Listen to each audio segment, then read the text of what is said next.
Okay.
Okay, so so in Thursday's class lecture, we use a sequence of quantization functions, all right? And it quantizes non-negative real values, okay, into discrete labels, okay? And so we have constructed a sequence of non-negative discrete random variable xn, all right? So xn defined to be gn of x, okay, for a non-negative random variable x, all right? And a quantization function we illustrated is piecewise continuous. So we know g sub n is a parameter of a function. So that's why x sub n is a random variable. And because that g sub n has finite number of values, so that x sub n becomes to be non-negative discrete random variables. Okay. Such that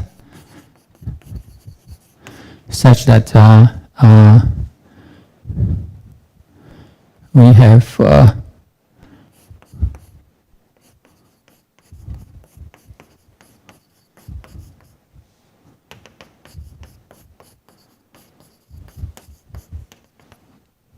okay, and we know that for all outcome in the sample space, and the limit of xn omega as n goes to infinity is equal to x omega for omega in the sample space. Okay. Now by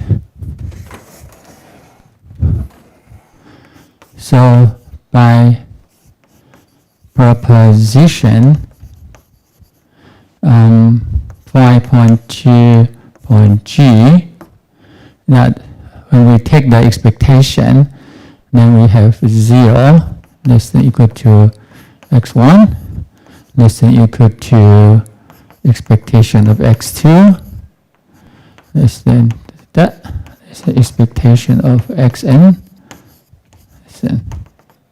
So you can see that the sequence of expectations E of xn is a a non-decreasing sequence. Okay, a non-decreasing sequence.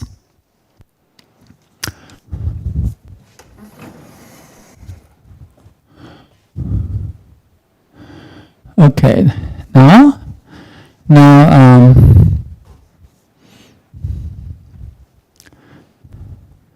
and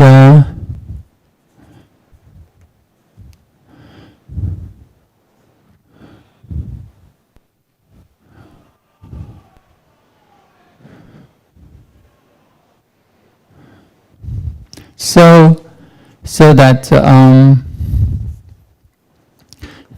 the expectation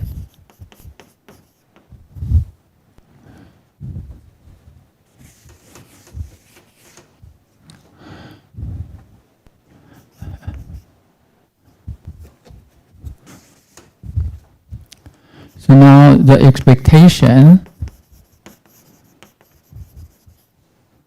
of x of a non-negative random variable x is defined to be the limit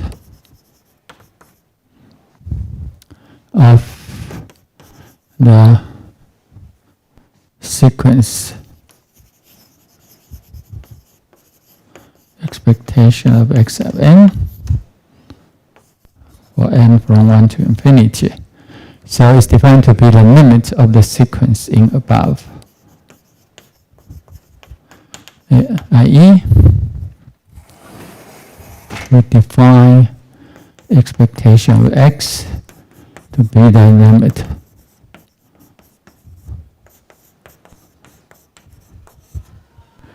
okay? And the limit always exists and can be less than or equal to infinity. Okay? Because it is a monotone sequence. So if it diverges to infinity, then we say its limit is just the positive infinity.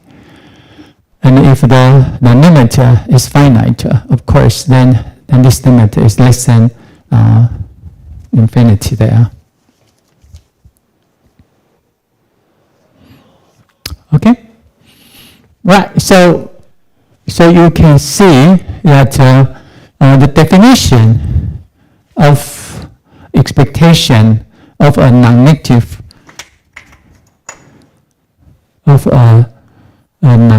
random variable is very technical, all right? So, and so the sequence, so that we have constructed a sequence of non-negative discrete random variables, okay, which is non-decreasing. You can see that, and you see that for every outcome omega, that the measurement value, the quantized value x of n, right, will go up to the measurement value x of omega as n goes to infinity.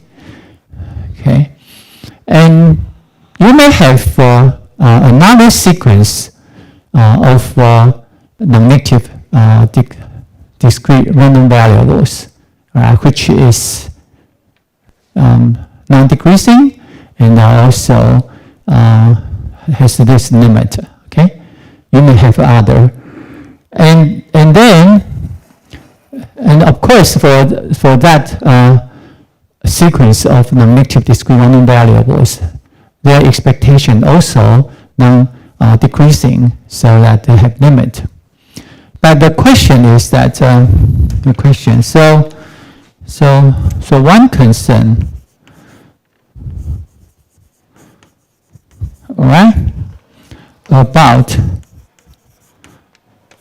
the definition of the expectation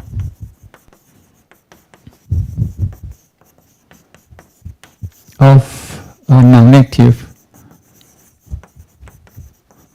random variable x in above, okay, is that whether the limit value is dependent on the approximation sequence chosen. Okay, so specifically,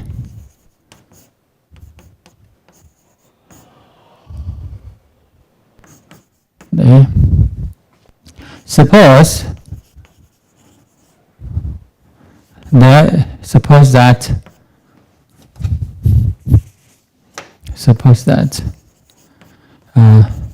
there is another sequence of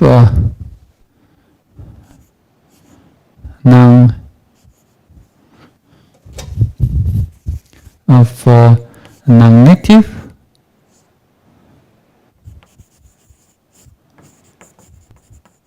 discrete random variables yn, a sequence maybe I here, another sequence say yn of non-negative discrete random variables, okay, discrete random variables such that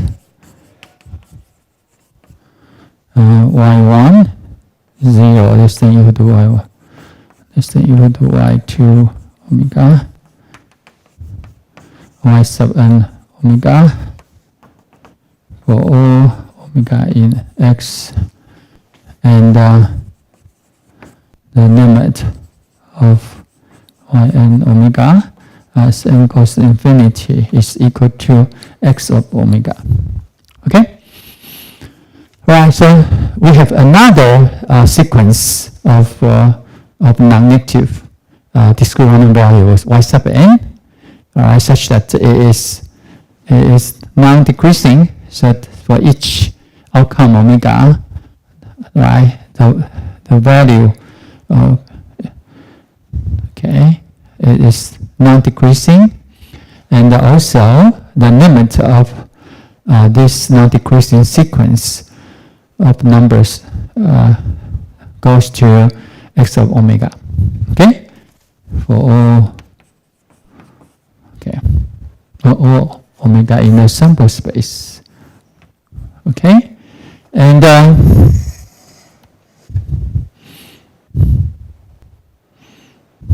so the question is that is the limit. Of course, in this case, of course,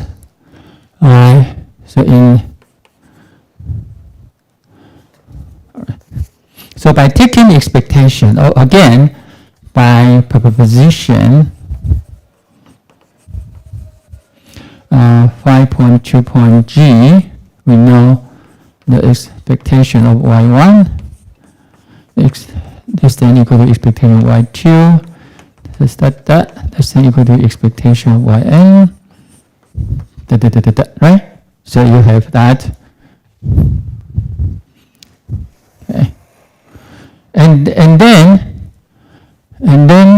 so if we have another sequence y sub n has these properties, right? So so the question is that the limit of expectation of xn equal to the limit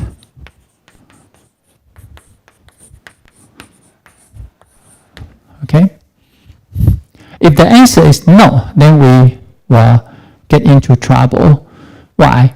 Because that we define the expectation of this non-negative random variable to be the limit, okay?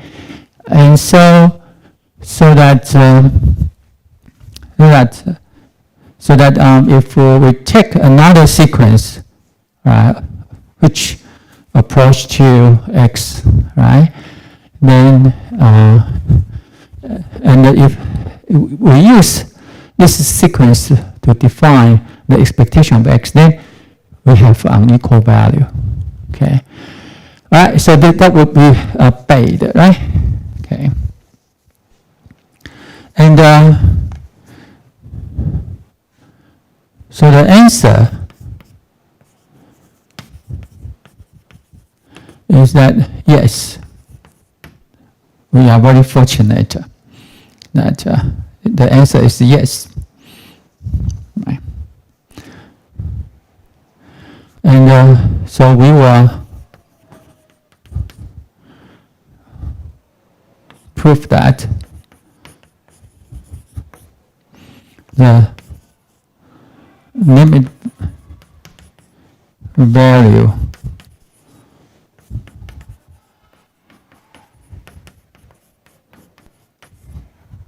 is independent of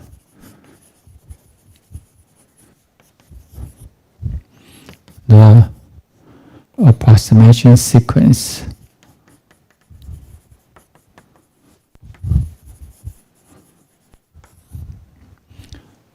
chosen.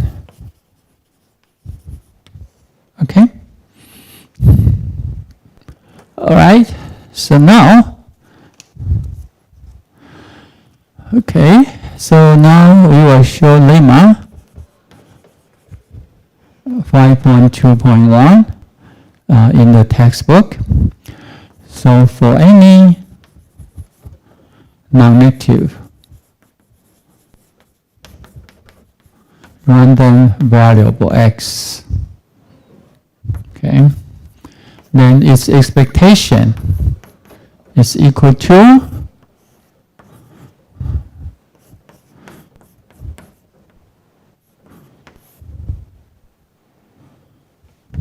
this integral, okay, and so this will be f of x dt. Well, f of x is the CDF of x, okay, CDF of x. All right, so we are going to show that the expectation is equal to this quantity, okay.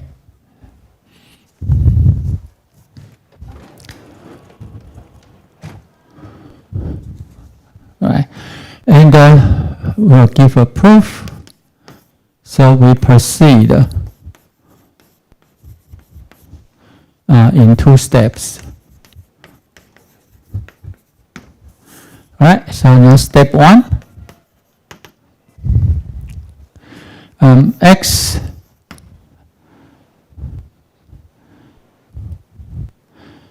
of, so the non-negative random variable is of discrete type. Okay, with values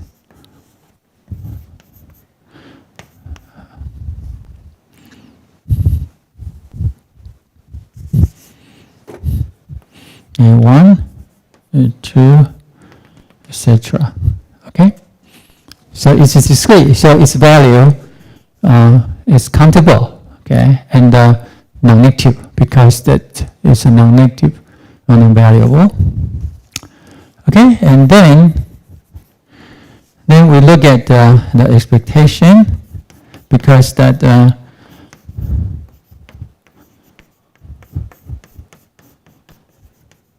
okay. So So you can see that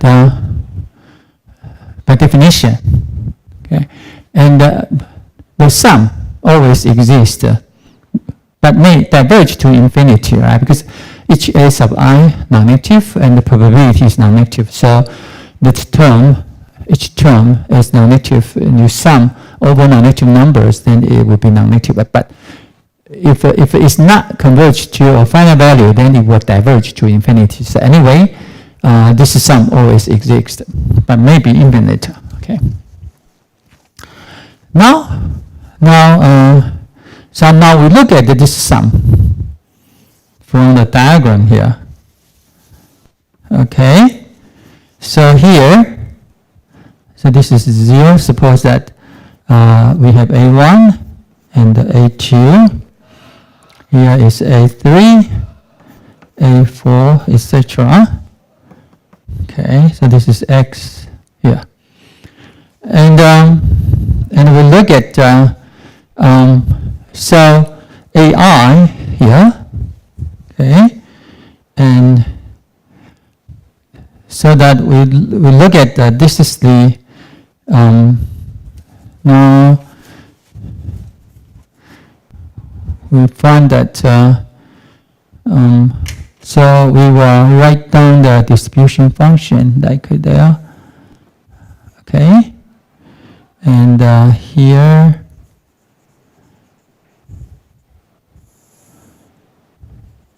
all right.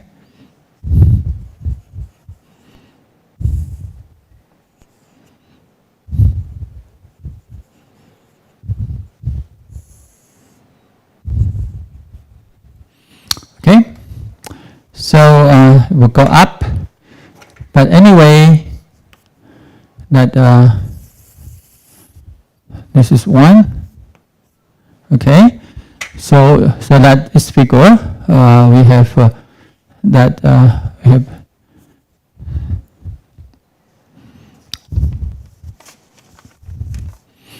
so suppose that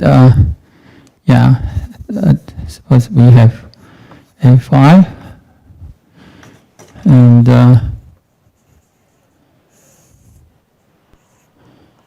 okay, right, this is an example, right?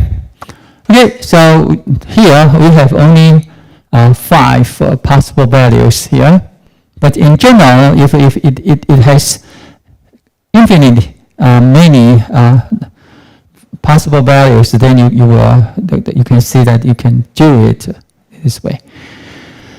And we look at that here.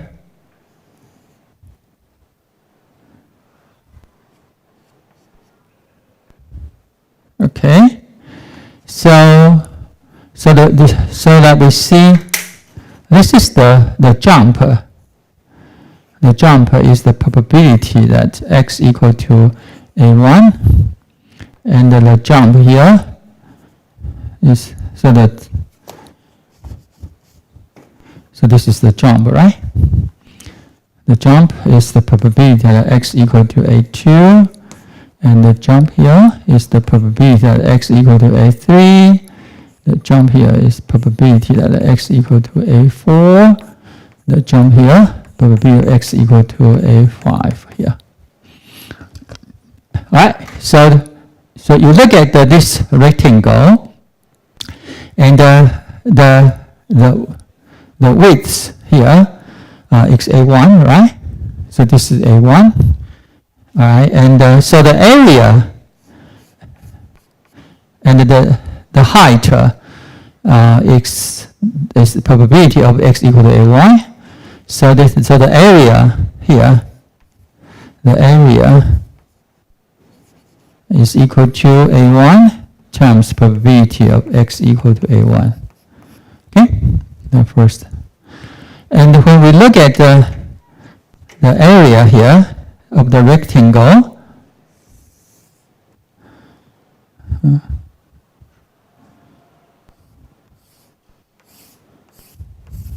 okay, and you can see that the width is A2, right? From here, this is A2, and the height is the probability of x equal to A2. So the area is equal to A2 times probability of x equal to A2. Okay. Okay.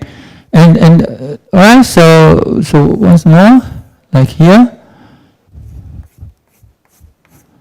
Okay. So this is the area. Okay.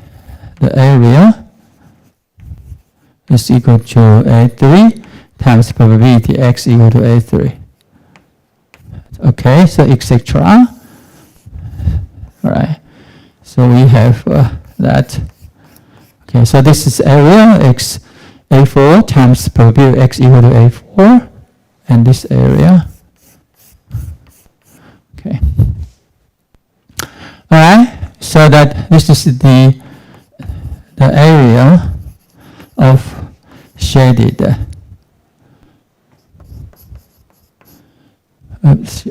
regions. Okay, right. So the sum of the area of this rectangle give us the area of this shaded region. Okay, so this is an example. And now we will, so this is in horizontal way, right? But now if we look at in the vertical way, okay?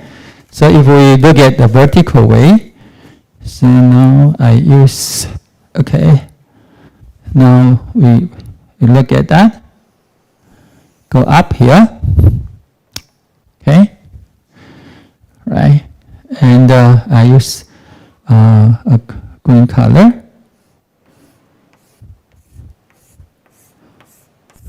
Okay, so this is a rectangle, and the second rectangle is here. Okay, and a third rectangle. All right, so we have a vertical rectangle here, and a fourth rectangle. All right, and the fifth rectangle here. Okay. Right, so if we partition the shaded region as vertical rectangles here, okay, vertical rectangle here, then we will see that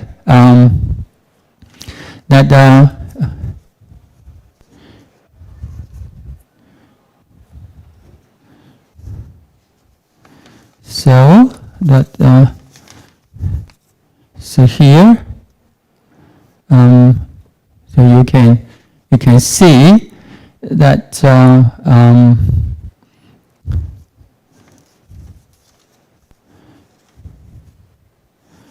1 minus, so that would be again summation of I, and you can see that for each I, we have that A I minus A. So this is from 1 to, okay, I. So I minus 1. Okay. For example, the weights is A1 minus 0, and the 0 will be defined to be A0. Okay, so A0 is 0. Okay, so the width is A1 minus A0, and the height here, the height. So the height you can see will be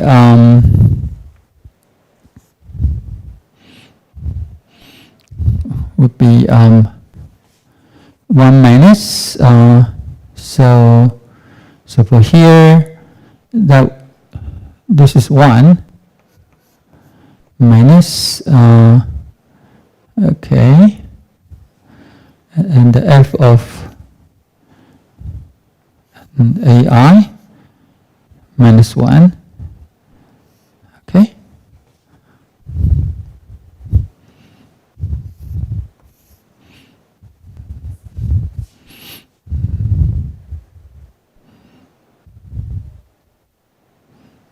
right? So as here, for the second piece, the width is A2 minus A1, and the height is 1 minus here the function, because the yellow one is the CDF, okay, of x, because x is of discrete type. So it's the CDF of x. Okay, and so that at this point, the value is f1 minus f of ai minus 1 here. Okay.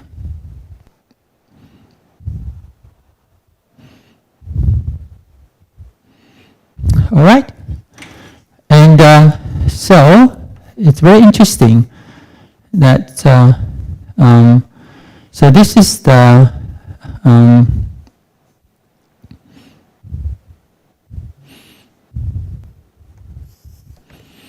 this is from AI minus 1 and AI, and 1 minus f of AI minus 1, okay, and the dt.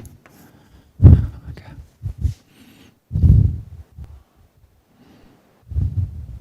Right? Or you can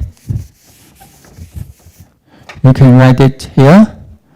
So this is the AI minus 1, AI, okay, and the dt, okay, times this constant ai minus 1 here.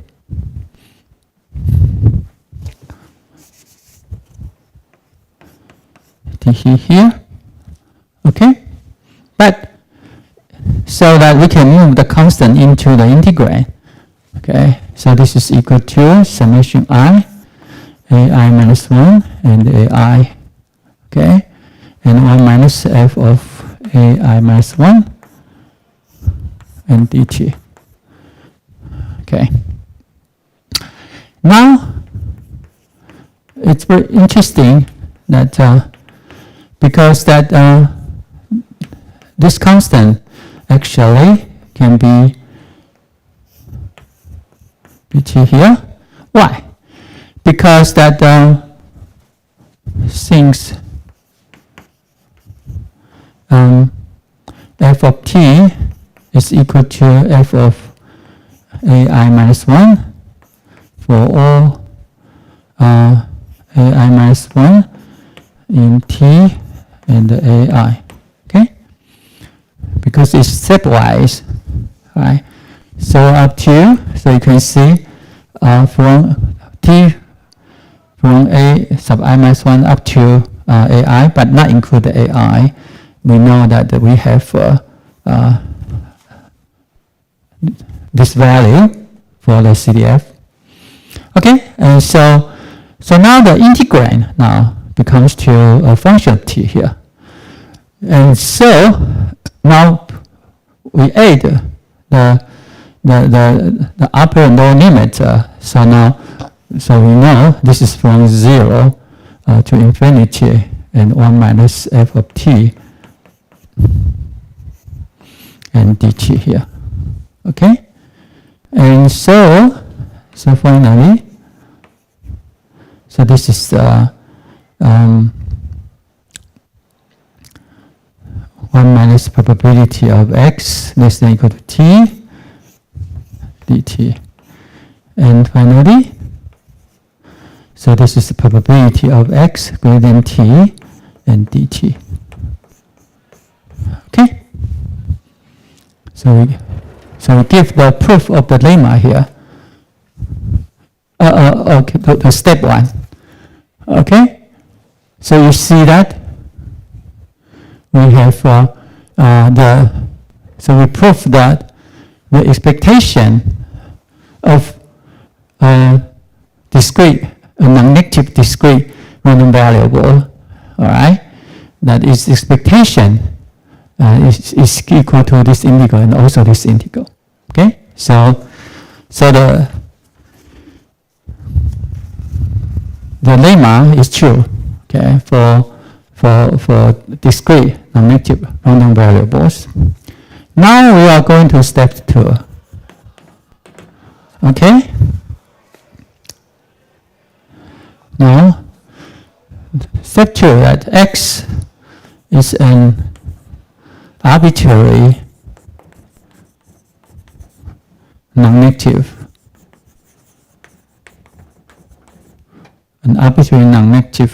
random variable. And then so we let x1, x2, etc. be non-decreasing sequence of discrete non-negative random variables, right, which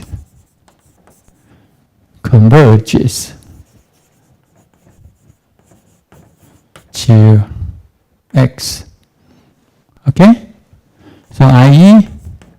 We have a sequence, a non-decreasing sequence of discrete non-negative random variables, i.e. x1, i.e. for all outcome in the sum space, we have x1 omega less than equal to x2 omega less than, okay, and the limit of x and omega as n goes to infinity is equal to x omega. Okay? Alright, so we have this approximation sequence. Then, by step 1, okay, so we have the expectation of xn is equal to the probability that xn greater than t. Right, also this is equal to f of x sub n t and dt. Okay? Where f of x sub n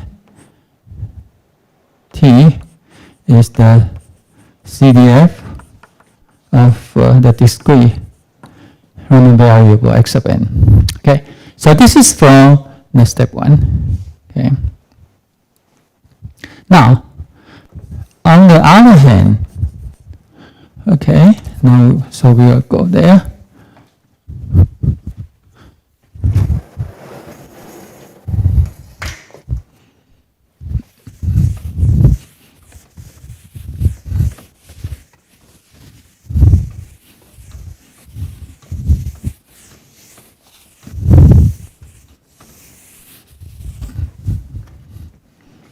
Okay, so on the other hand,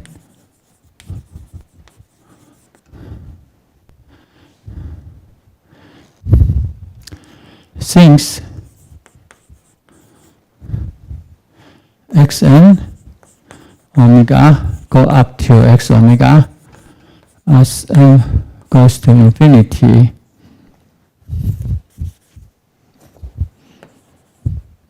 for all omega in the sample space.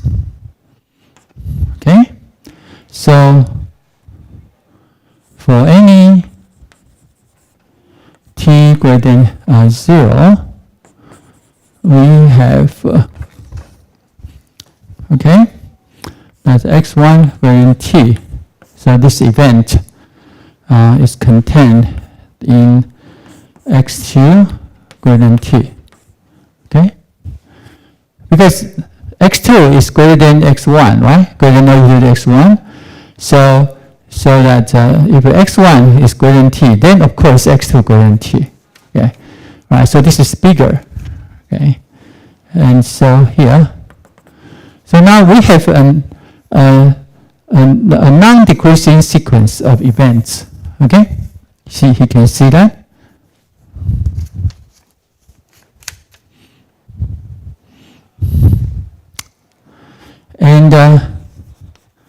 And we know that this event is actually equal to the union of that xn greater than t. So that this is the limit as n goes to infinity of xn greater than t, right? So we know for a non-decreasing sequence of events, its limit exists, right? And this limit actually is just the union of this event. But this union is equal to this event. Okay? That is equal to this event.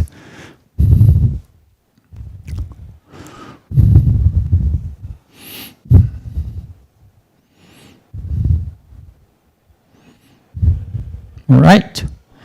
So if you have any doubt about this identity, so I will show it now here. Okay. So to show it, okay. Now, so omega is in this event. If and only if that x omega is greater than t here. Okay, and but as we know that x of omega is the limit of x and omega. Okay, so the limit x greater than t. Okay. All right, so this is if only if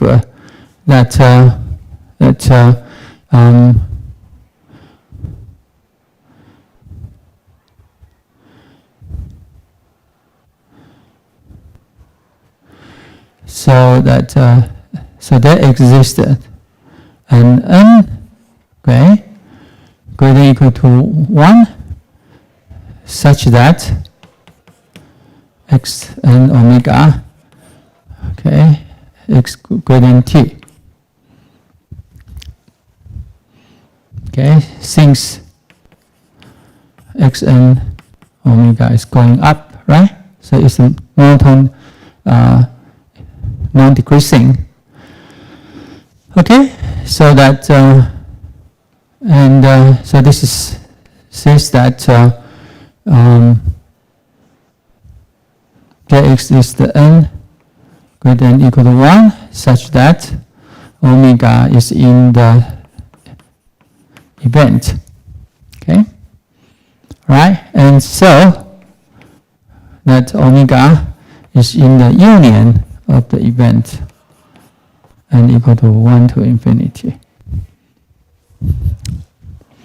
Okay, right? So we prove that any outcome in this event, if and only if there's outcome in the union of this event. All right. So these two events are equal.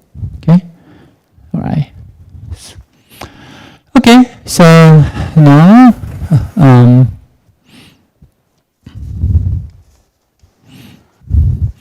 Okay. Now, so by the continuity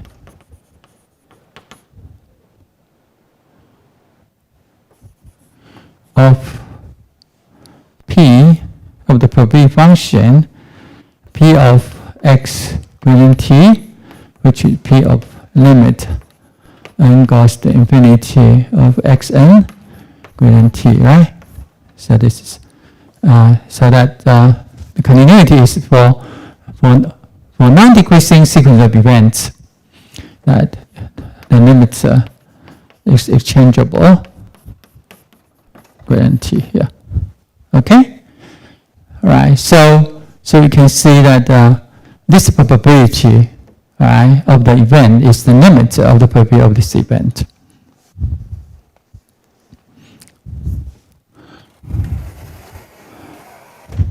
All right.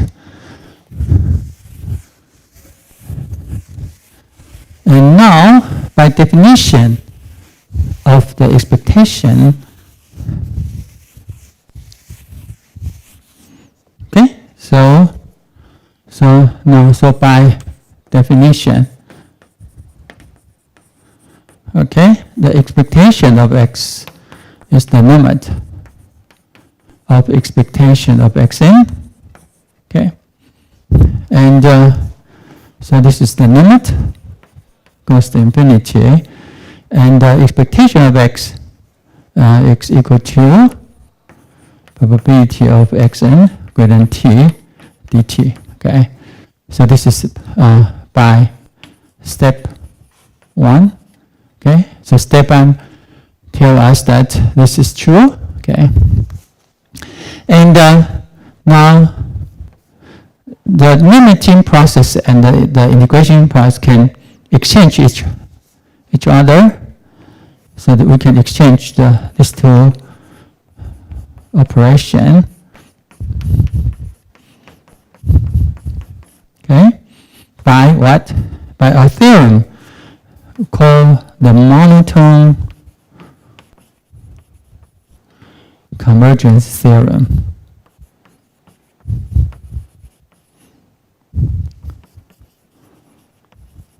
Okay, and the monotone convergence theorem, right? So the monotone convergence theorem, what is the statement of the monotone convergence theorem?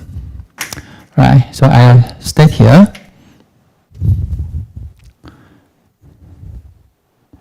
So let we have a sequence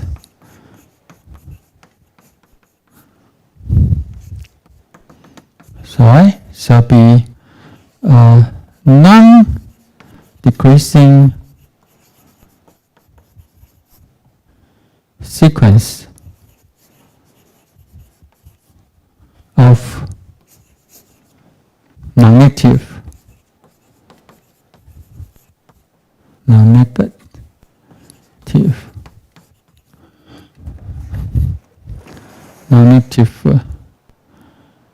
integrable functions, right, which converges to h of t, i.e. limit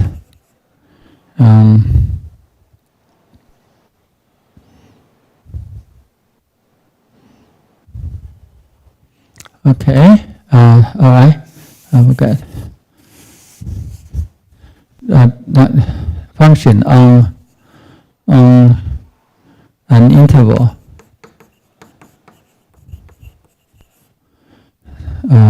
I, okay, and an interval I in R, okay, in R, okay, so an interval in a real line which converges h of t, okay, for all t in I, i.e. limit n goes to infinity h and t is equal to h of t for all t in I. Okay, so we have you can see it's a non-decreasing sequence of non-negative and integrable function, right, on an interval. So this function is defined on an interval.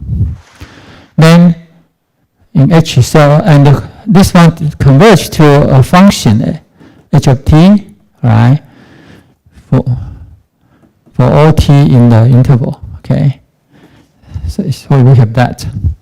Then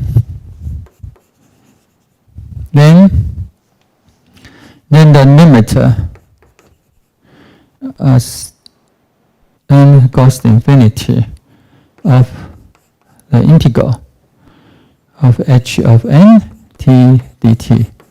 Alright, so because each s sub n is integrable over I, so that this is the integral here. And the limiter of this integral, okay, we can exchange the limiting process and the integration process.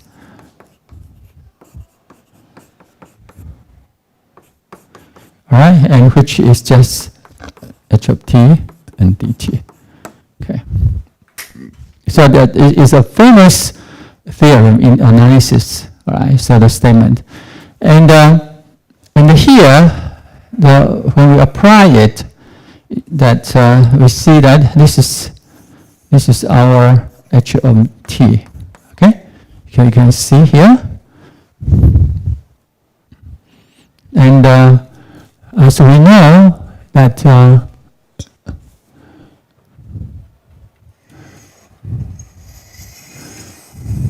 because this is increasing, so we know the probability of x1 greater than t is less than or equal to the probability of x2 greater than t, and less than, etc.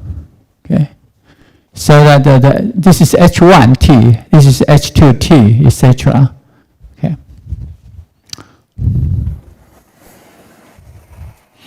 All right, and so this is our h of t. And here, this is h of nt. Okay. Right. So h of t is the limit of h and t, and the h and t here. Okay. So this is the h1t. This is h2t. Okay, so the HN sequence is non-negative, okay, and non-decreasing, okay, non-decreasing, right? Okay, so that this is equal to probability of x greater than t and dt, right? So this is h and t, okay. And here it's h and t, okay, and you get h of t here, okay. So when you apply the mountain convergence theorem, you can see here, okay. And of course that this is 1 minus f of x. This is 1 minus probability of x less than or equal to t and dt. And so that this is 1 minus f of t and dt. Okay, so this is the end of the proof. Okay, so in step 2, we also show that the expectation of x is equal to this integral, okay, and also this integral. Okay. Right. So we prove this lemma here. Okay. Right. Now from this lemma, you can see the expectation of x is independent of the approximation sequence, as you can see that. Right. Because in here in step 2, we just pick up, right, an arbitrary approximation sequence. Okay, so they are just arbitrary approximation sequence, and then finally we find that it's a limit, right, by definition. So this limit.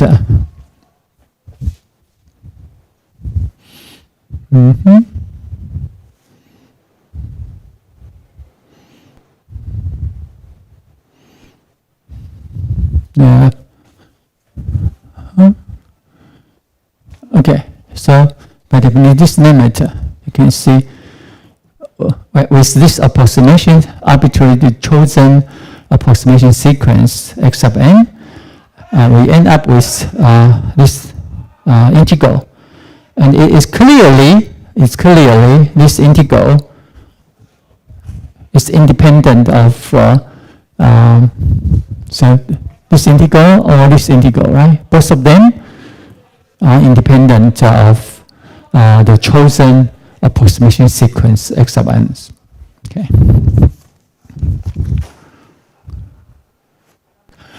Okay, so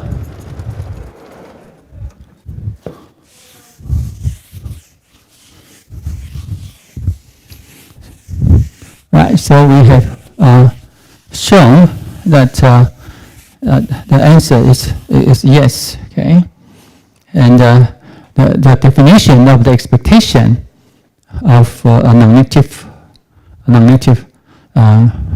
random variable is well defined.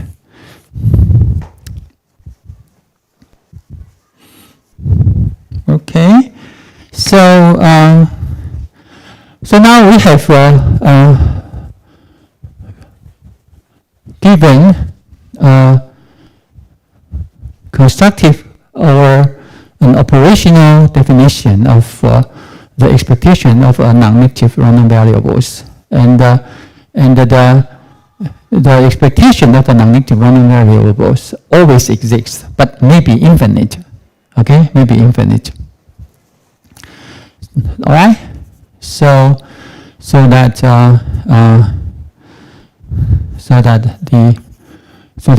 that the above lemma, okay, the above lemma shows that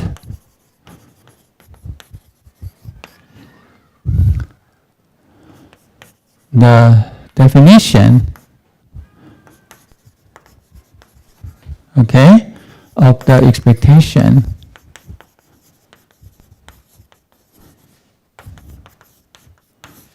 of a non-negative random variable x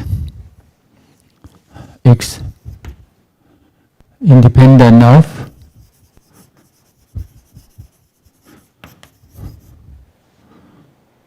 the selection of the approximation sequence x sub n. Okay, and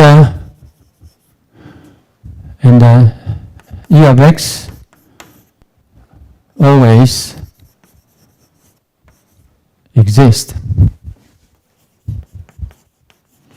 but maybe infinite. Okay, so it's always exists, but maybe infinite. But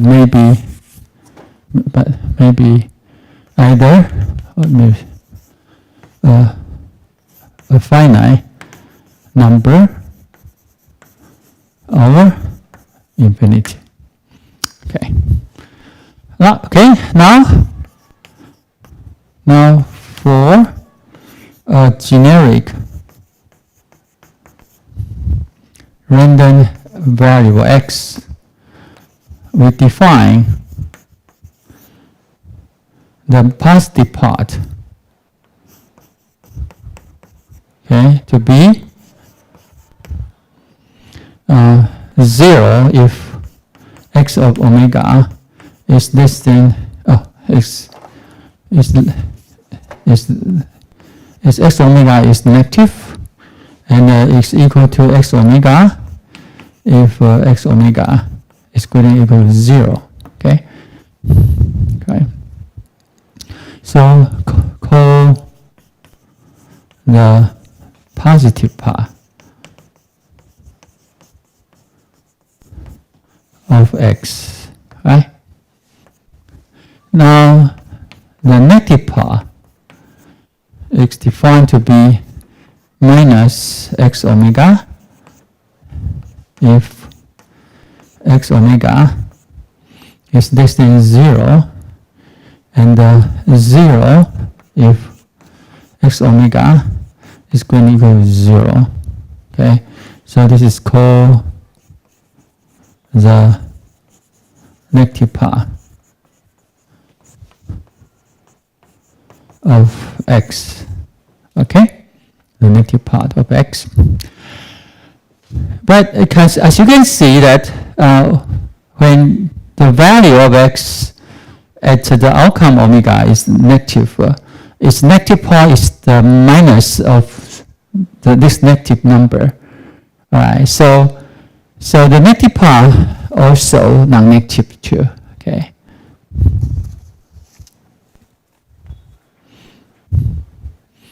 For all omega in the sample space.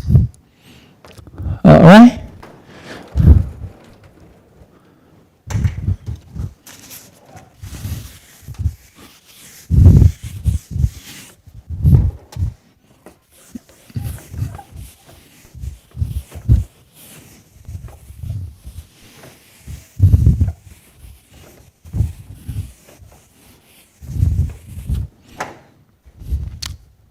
Okay. Now, from this definition, both x plus and x minus are non-negative.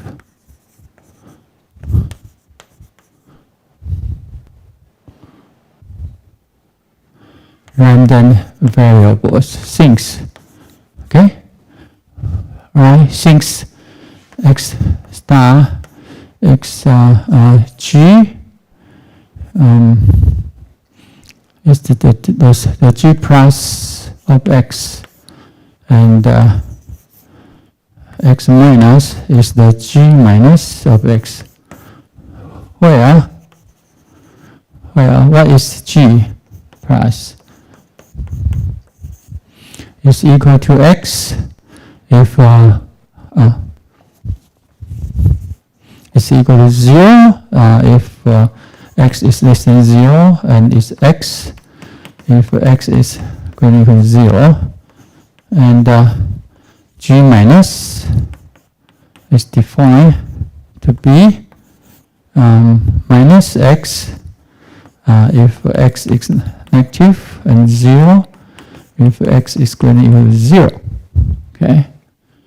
All right, and you can see that if you plot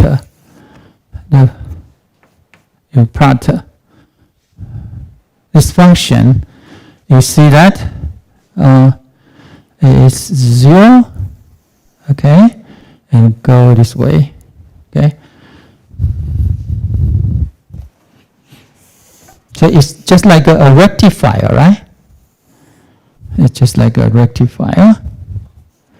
And this is g. So it's a continuous function, okay? And this one gives you that, okay, so that it's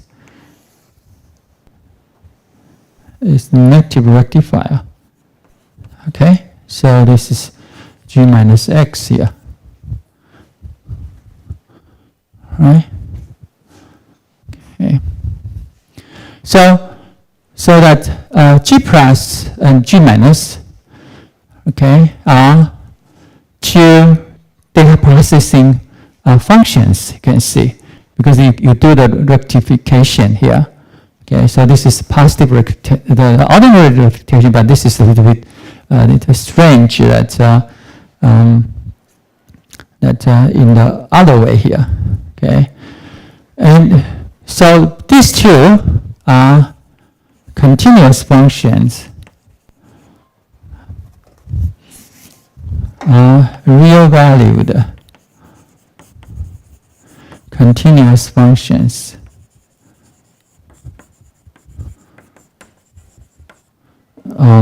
R, right? On R. Okay, so G plus and G minus are Borel measurable function because they are continuous functions.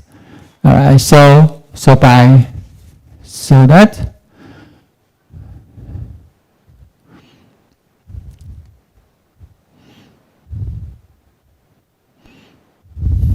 okay.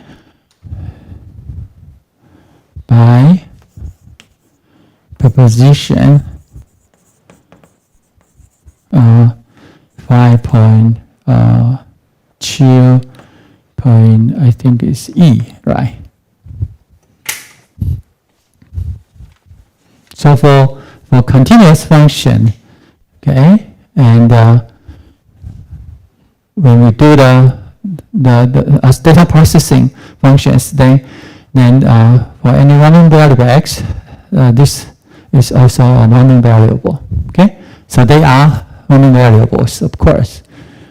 Okay, and they are non-negative. Why? Because that g plus and g minus, they are all non-negative functions. Okay, so that's as you can see, right? So for any for arbitrary random variable x, we do two data processing. Okay, actually two kinds of rectification, as you can see here, and to get the positive part of x and the negative parts of x, and both of them are non-negative random variables. Okay. So now,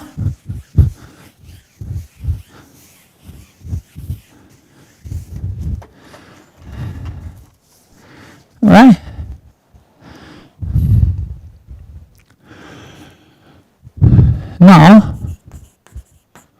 Now we have that the x omega is equal to x the omega minus x minus omega.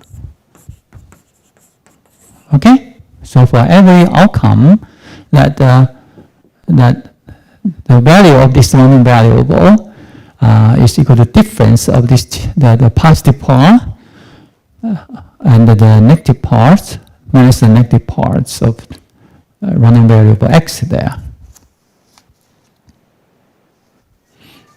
Okay, so we know that now. So now the expectation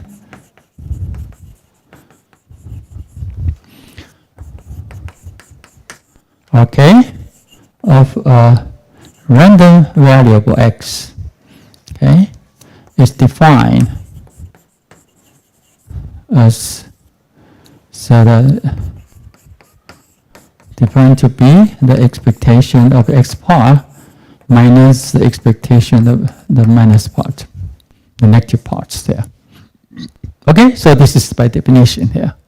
And because both x plus and x minus are non-negative, so we know how to compute their expectations. Okay, so we know how to compute their expectation there. Okay. All right, and provided that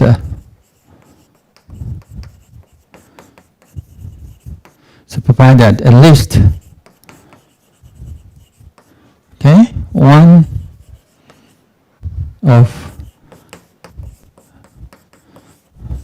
these two expectation is finite. Okay, why? Because if both of them are infinite, then we have infinite minus infinite, then it's undefined. So we don't know what is the difference of infinite and minus infinite. Okay, right. But if at least one of them is finite, okay. So for example, this is finite, this is infinite, then the expectation is infinite.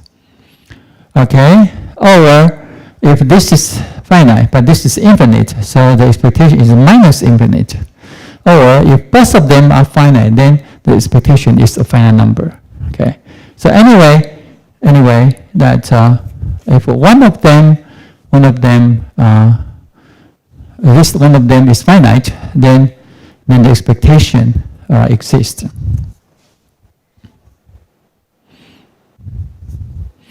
All right. And so if both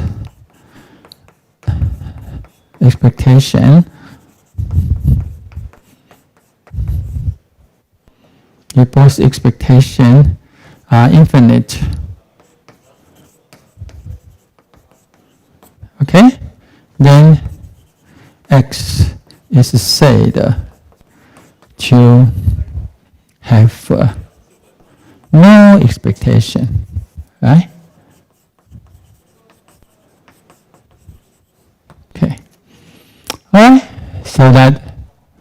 So we now give a definition of expectation of a generic random variable in this way. Okay, in this way. Okay, and now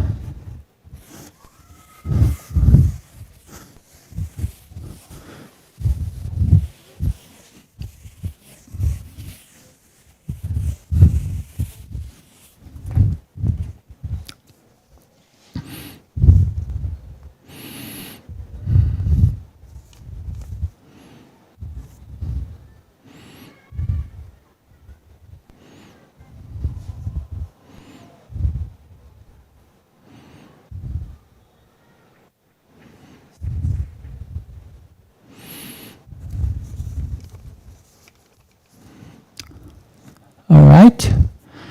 Now,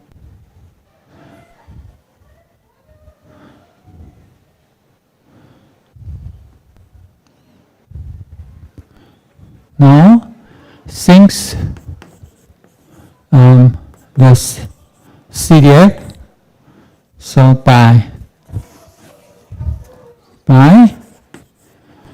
proposition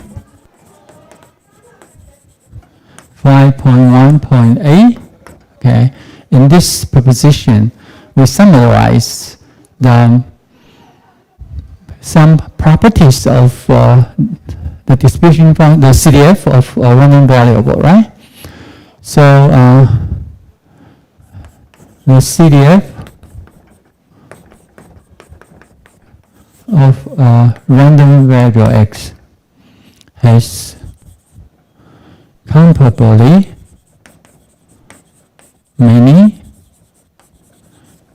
jumps, right? So, i.e., the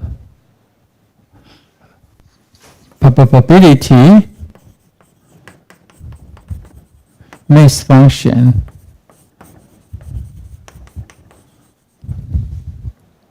P of X,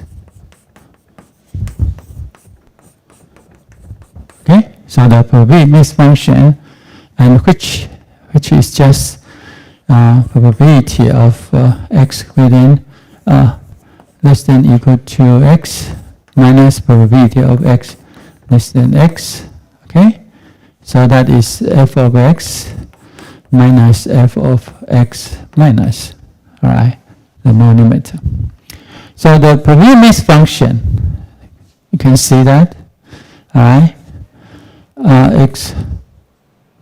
X0 for all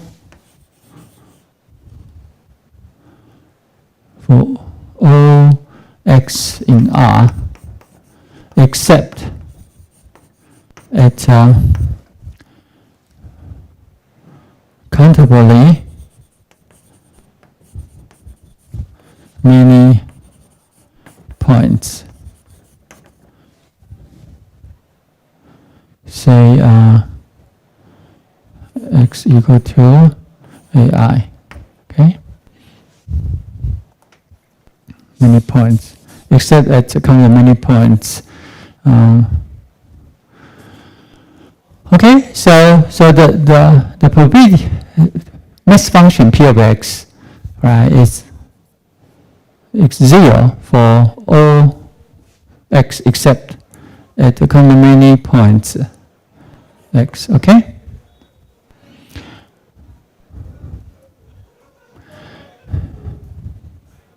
So thus, if we do the integration, right, for the P of X,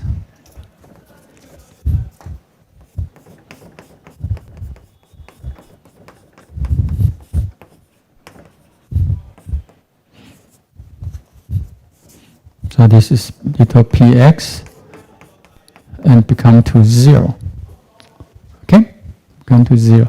Because the PMF, the probability mass function, is almost 0. Okay? Except it's complementary points. Okay? And so you have complementary points that this is not equal to 0. But when you do the integration, okay, because at those points which is non-zero, the differential is 0, right? It is quite small. So that the length at the point, the length at the point is 0. Okay. Okay. So we have that. So this is always true, right? So if no matter x is discrete or not, if the random variable x is the discrete random variable, then the same. The PMF, all right? The PMF, when we do the integration, is also equal to 0. Okay, so this is always true. Okay, now we will have proposition. We will write proposition. Proposition 5.2.h. Okay. So for random variable x, okay, the expectation of x, okay, can be returned in this way.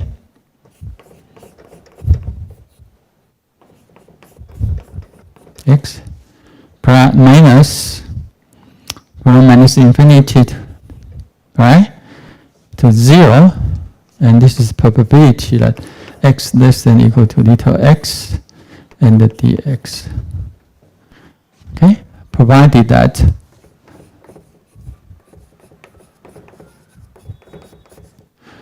at least one term on the right is finite. Okay, so you can see the integrand is non-negative, so that the integral is non-negative too. And for here, the integrand is non-negative because this is probability, so that the integral, of course, non-negative. But maybe if infinite, right? So maybe it is infinite. So if both integral are infinite, then the difference has no meaning. Okay, so if at least one of these two integral is finite, then of course the expectation is well defined. All right. So you can see the expectation, right, is this way. Now,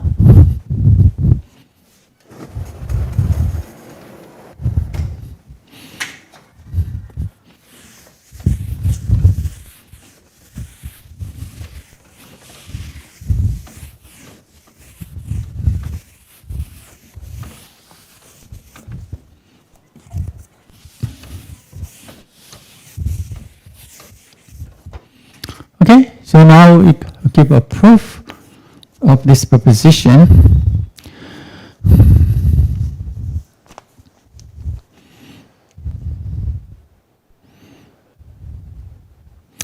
Okay, now by definition, we know the expectation of x is equal to the difference of the expectation of the positive part and the expectation of the negative parts. All right, and this is the probability plus greater than x, okay, dx minus x minus dx by lemma 5.2.1. Okay, so from that lemma, we just prove that these two expectations can be expressed by these two integral. Right? Now we look at the first integral and the integrand. So we look at the integrand. Now for all x greater than or equal to 0, the event, okay? So the event that the positive part is greater than x, right? Which is just equal to the set of all outcome such that it's greater than x here, okay? Greater than x. But because x is non-negative, all right? So, and this is the positive part. So we can see that omega in x, so that this one can be by this definition, right? Because now this is positive, okay? So this is positive. This is positive. And when this is positive, we know that it's equal to x omega. Okay, so we can replace this one. And this is just x greater than x. Okay, so this event is equal to this one. Okay, right? So this implies that the probability of x plus greater than x is equal to probability of x greater than x. Okay, for all x greater than or equal to 0. Okay, and similarly, we look at that for all x greater than or equal to 0, x minus greater than x. All right, so that is omega in s, and x minus omega, x greater than x here. So x minus omega is positive because x is greater than or equal to 0, so this must be positive. But when this is positive, right, which means that it must be equal to minus x omega, okay, in only this way, because it's not 0 value, right? It's positive, so it must be here, right? It must be here, so this is equal to minus x omega greater than x here, okay? And so this is omega in s, s omega less than minus x, okay? Minus x. So this is the event x less than x. Okay. Okay? So this implies that probability of x minus greater than x is equal to probability that x is less than minus x for all x greater than or equal to 0. Okay? Now, the integrand, okay, can be replaced. These two integrand can be replaced by an expression, an event, defined by x itself. So that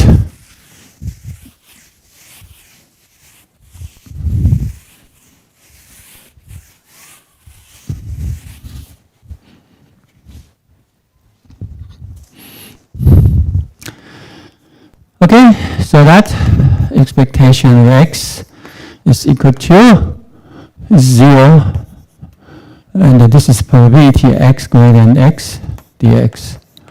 Okay, minus 0, probability x is less than minus x, and dx here. And we do the change of variable, right? So we let y equal to minus x, and so that this one becomes to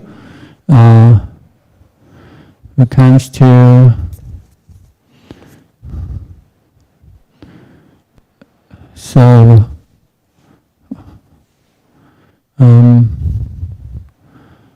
okay.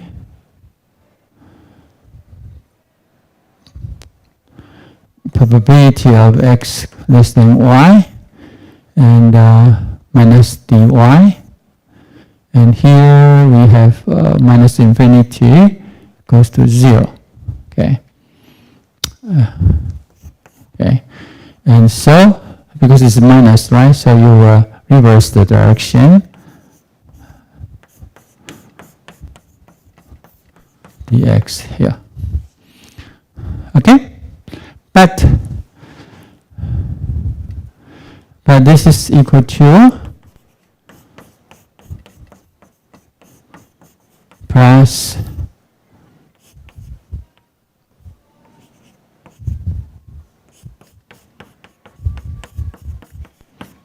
okay, and this integration is 0 as we have just demonstrated here. Okay, and the whole range is 0. So in this from minus to 0, this is 0 because this is equal to 0. So we add a 0, okay, together. But then, so we have that. Okay? So together, the integrand, add together, we get this one. Okay? So finally, we have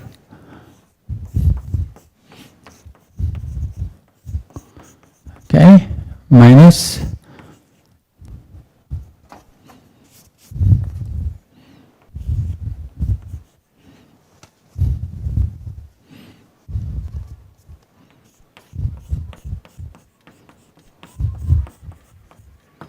okay.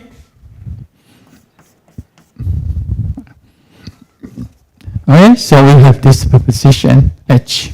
Okay, so that for any random variable x, that the expectation of x is the difference of these two integrals. And you have to note that the first integral is the integral from 0 to infinity, but the second interval is integrated from minus infinity to 0 here. Okay? So you look at the difference between the two integrands there. Okay? Now,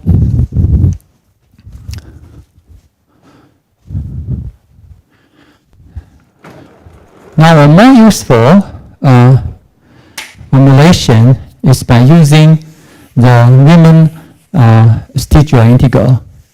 Okay, and I have asked you to study a supplemental lecture notes on Riemann-Stiegler integral. Okay. Okay, but before that, I will state a proposition. So we need the following proposition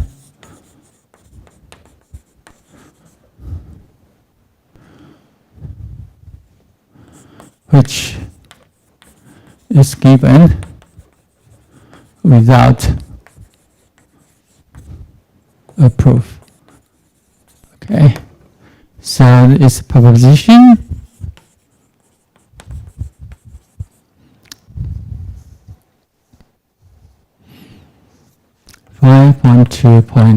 I. Okay. All right. So let f of x be the CDF of a random variable x. Now, if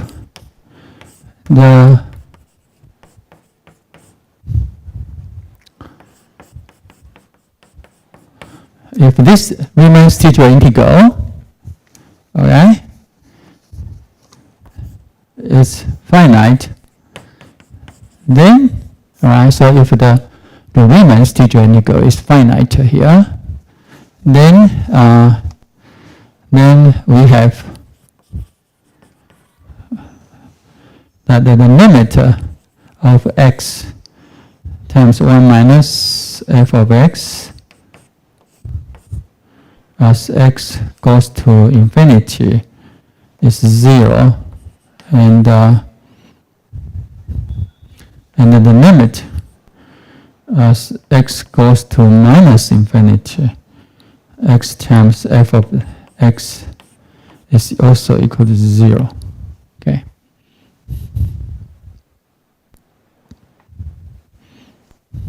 Right? So that we need this condition, right? Because here we know that as x go to infinity, f of x go to 1, so the difference go to 0, right? So this is 0. So this term goes to 0, all right, as x goes to infinity. But this term goes to infinity, right? So that as x very big, you will encounter infinity times 0, right? So this is very hard to find what is the limit of this product. Okay, right? So, but if we have this condition, then this limit go to 0.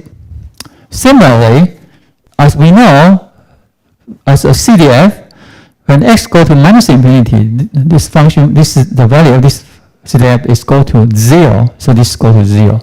But this x go to minus infinity, so what is the product of minus infinity and 0? We don't know, okay? But again, if you have this condition, then the limit of this product go to 0, okay?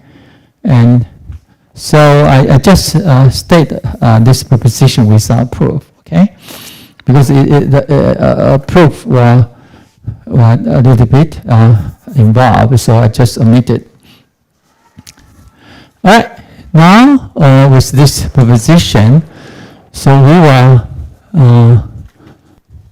now we can state a useful proposition 5.2 Hij, okay?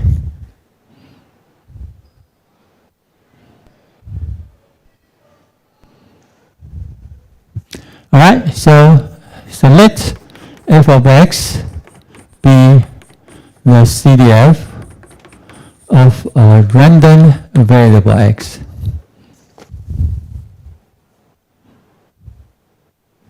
Okay, then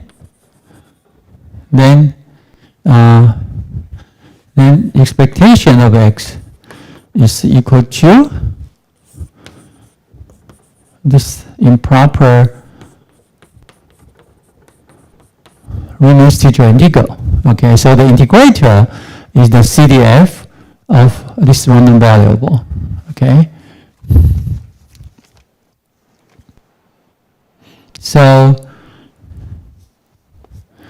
that then this one, the expected exists and is finite. Okay, provided that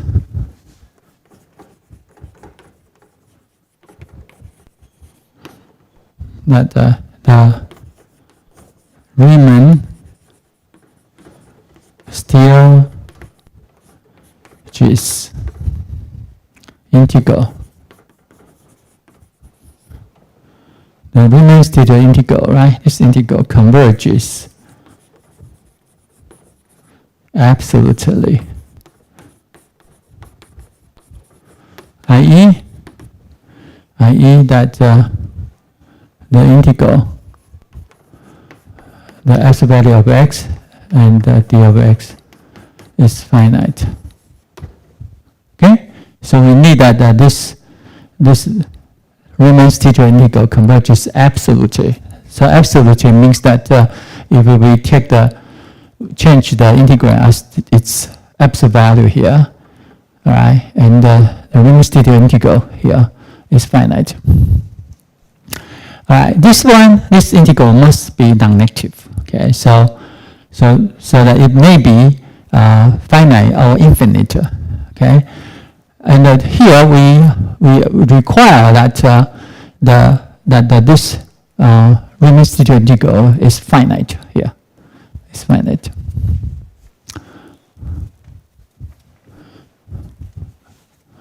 Okay. Right, so this is very nice. You can see that the expectation of x can be expressed as a Riemann integral integrals. And the integrand, the integrand is just the function, the linear function x, and the integrator is the CDF of this random variable. Okay, and such a expectation exists and is finite, provided that this Riemann integral is finite. Okay.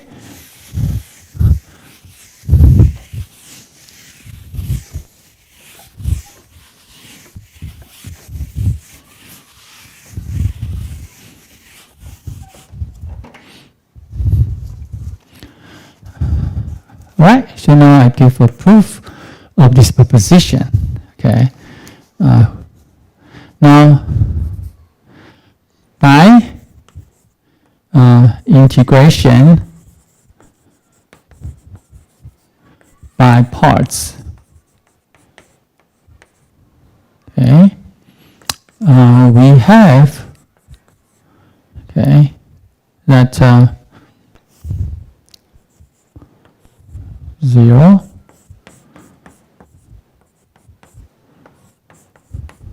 and we know this is just 1 minus f of x, okay, 1 minus f of x dx here.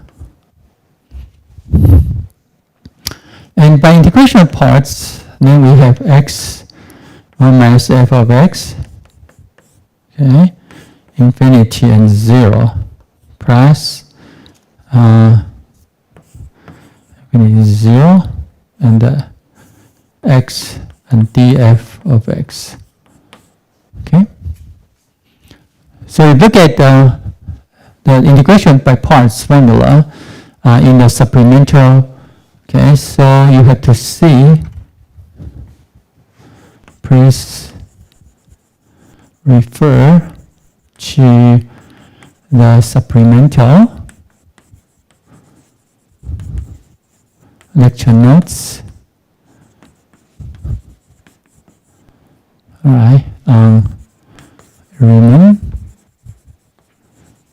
still just integral. Okay, so you can see that. All right, so this is from, okay, so we have integrator, okay.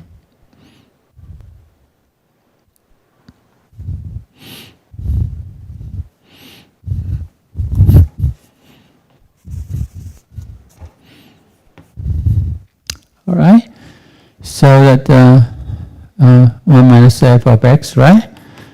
Here, and you have dx. Now when you take the differential, so that d of 1 minus f of x, okay, which is equal to minus df of x. Okay, and here we have x here. Okay, so the product give us there. Okay, right. So here we have 1 minus fx times x there, and from 0 to infinity, and we minus the x by minus df. So minus becomes to positive. Okay, so you give here. Okay. So that so this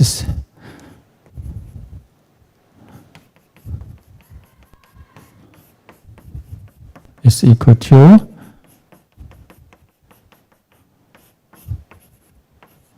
minus x and minus df of x here. Okay, and minus becomes to the plus sign. Okay, and as you can see, this is the limit as x go to infinity, x 1 minus f of x. Okay, this is 1, and minus 0 times 1 minus f of 0. Okay, and plus x here.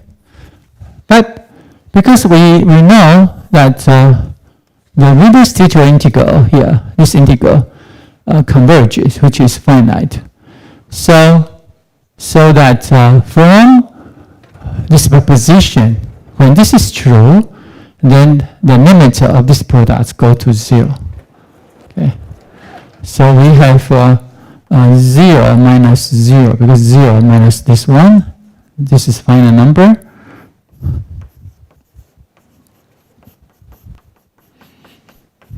So by proposition,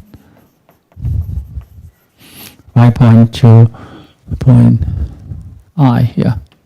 Okay, so this is the okay. So that is the first integral here. The first integral. How about the second integral here?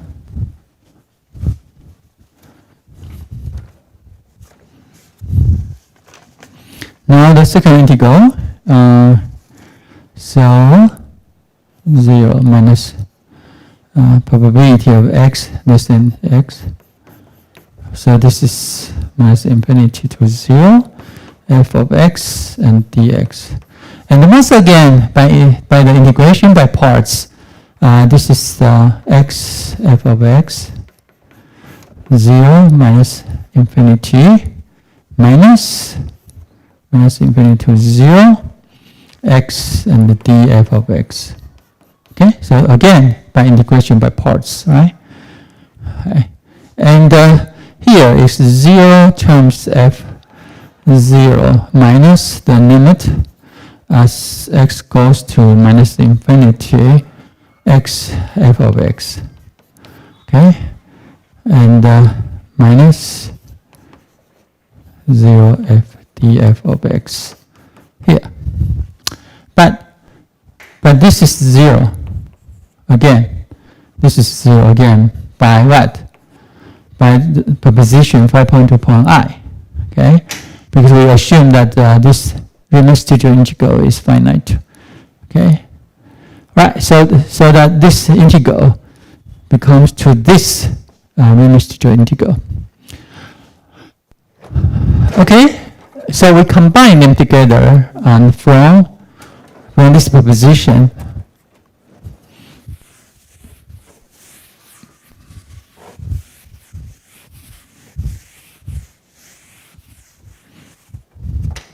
so that by proposition 5.2 point I H, sorry. Okay, H, this one, right? So expectation of x becomes to this one. This one we have done this one. So this is goes 0 to infinity. Minus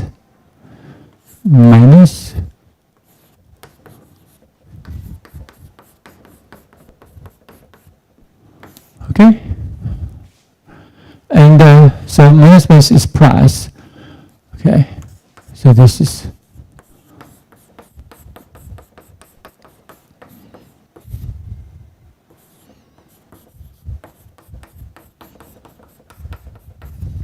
all right.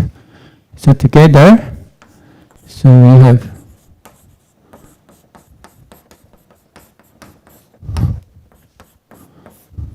okay. So prove our results.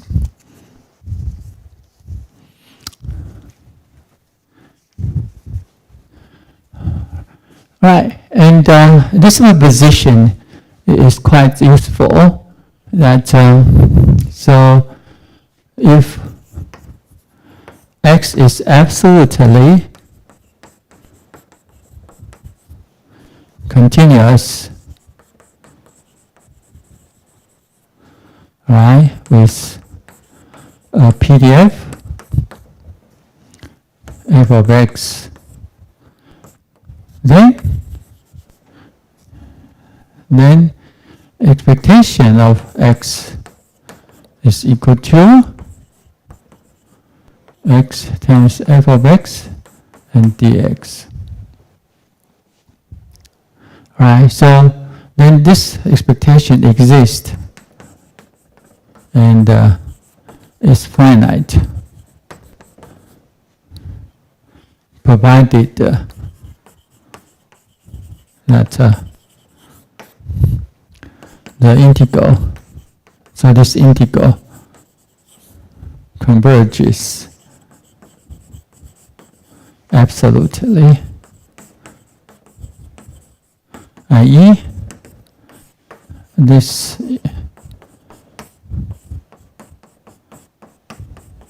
improper integral is finite. Okay, it's finite.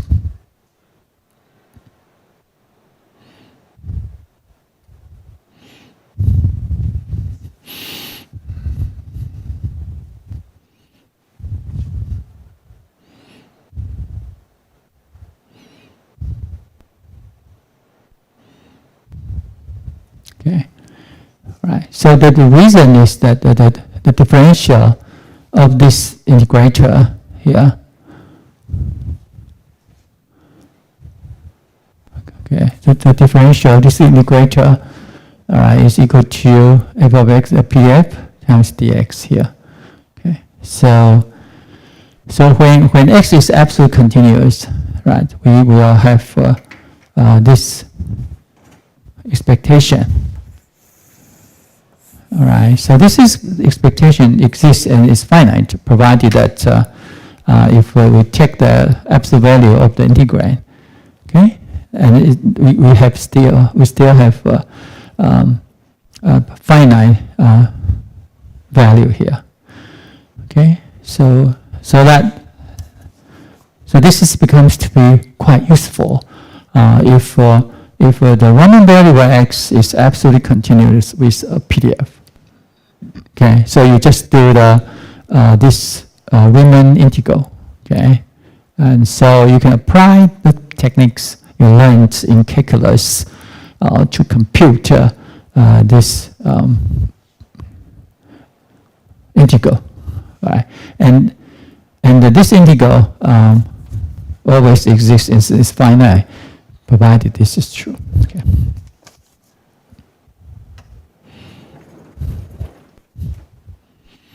All right. So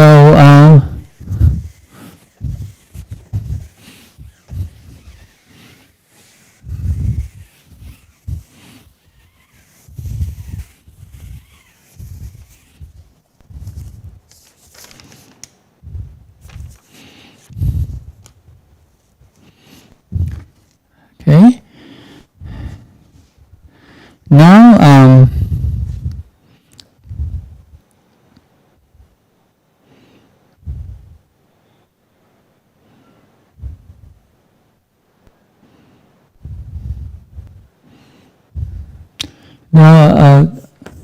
a useful proposition will be put, okay, here, that for any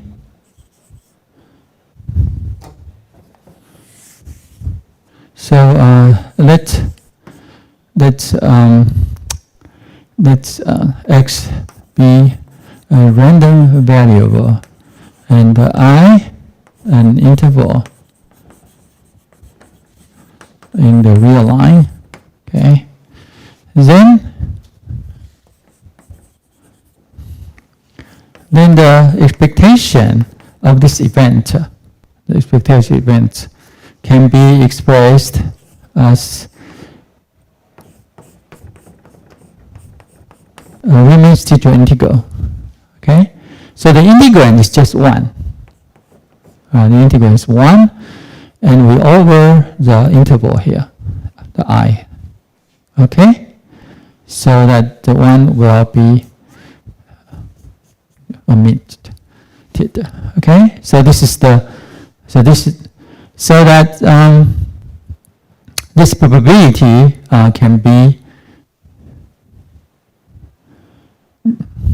rewrite in this way. Okay. Okay, and a proof will be as an exercise. Right? Okay. Okay.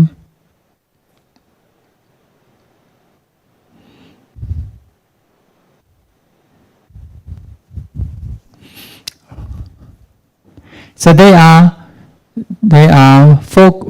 actually they are 8 kinds of interval, right? And so you can see, for example, let me do one thing for you. Probability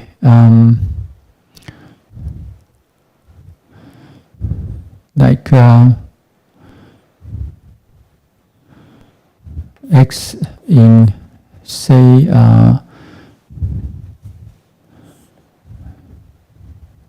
A to B. Okay, so that this probability, so the interval is half open, half closed. So this is f of B minus f of A, right? F B minus f of A. Okay, and so FB, this difference would be A, B, and d of x. Okay. So when you do the integration, that the interval you do x, it would be open. Okay, because in many different situations, that if you integrate over different kind of interval, for example, if it's AB the cross interval, okay, then you get so for example AB here. So what is that? This is B minus f of A minus. Okay, we have shown before, and this, what is this? So this is the left limit of the CDF at A, and so this is AB. Okay, so you can see that that when you have a same integrator here, but you integrate over different kind of interval. Okay, so this is half open, half closed, but this is closed interval. Then the value, okay, is this difference. And if the CDF has a jump at A, then of course the differences will be different. Okay, right? So if it has a jump at A, then that different. But if f of x has no jump at A, then these two integral, these two Riemann-Stieltjes integral will be the same. Okay, so that here is the illustration. So when you consider that we have 8 types of intervals. Okay, and so you have to justify it. You have to justify that this is actually for each type of interval, that the probability of this event defined by this interval is equal to this Riemann-Stieltjes integral. Okay, with integrator, which is the CF of the random variable x. Okay, okay. So that so we can't in this in Riemann-Stieltjes integral you have to be careful. Okay, to be careful. Right. So usually the integration we have to specify the region or the interval that we do the integration. Okay. Okay. So this is the the proposition. Okay, and now we will show the proposition. Okay, a proposition which is important. Okay, and stated in the textbook, but the proof is not rigorous. Okay, and the statement is also all right, in a proper format. So let's state that proposition 5.2.1. So we let x be a random variable with CDF f of x. So x is a generic random variable, and g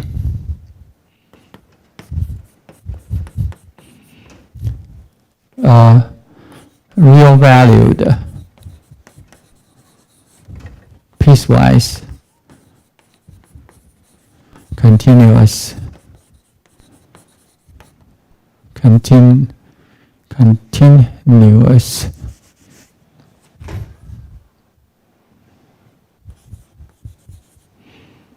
function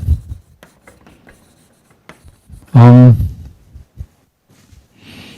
an interval I of in R which contains the range of x. Okay, right. So the domain of G contains the range of x, so that the composition of G and x is well defined. Then now, so G of x is a random variable again. Okay, with that kind of G. Okay, so this is stated in proposition 5.2.f. Okay, so that, and so the expectation of G of x, okay, we can compute. So G of x is a random variable, and its expectation can be evaluated in this way. Okay, G of x and the Riemann's tetrah integral here. Provided that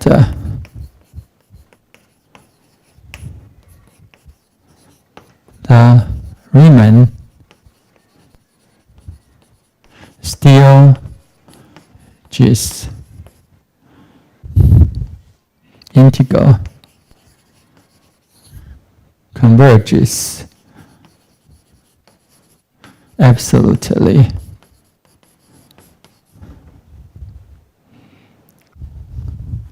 i.e.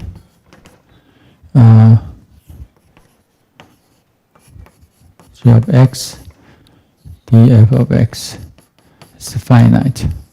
Okay, right? So if this Riemann's tetrah integral converges absolutely, means this is finite, then the expectation of this random variable exists and is finite. Okay, I forgot. Exists and is finite. Okay, exists and finite, provided that this Riemann's tetrah integral is finite, and if x is absolutely continuous with PDF f of x, then the expectation of G of x becomes to a Riemann integral f of x and d of x. Alright, so this exists and is finite, provided that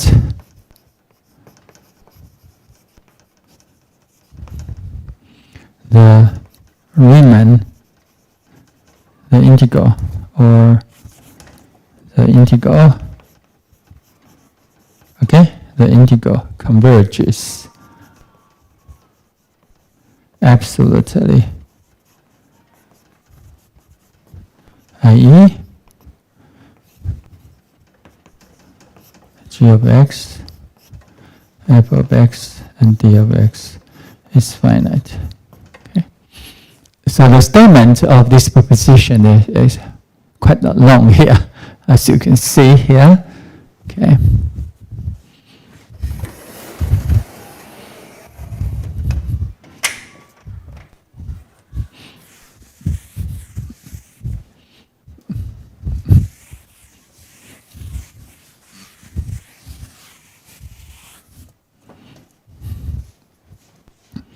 Okay, so now I give a proof.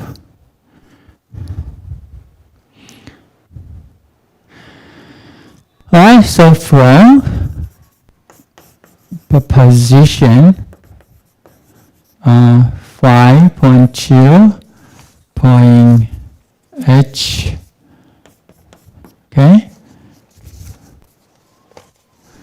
the expectation of g of x is equal to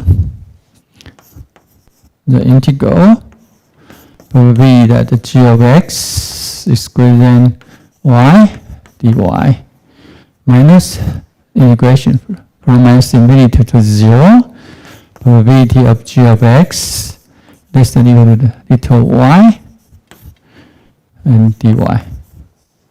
Okay, so provided that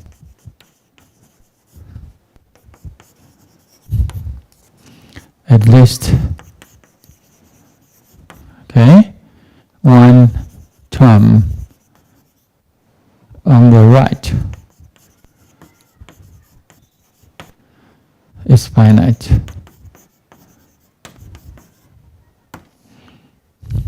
Okay, so that that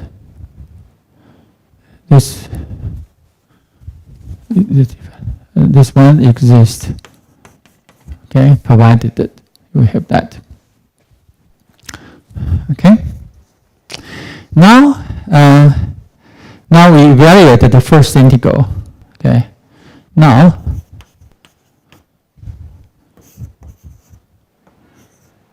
probability g of x greater than y dy. Okay. And so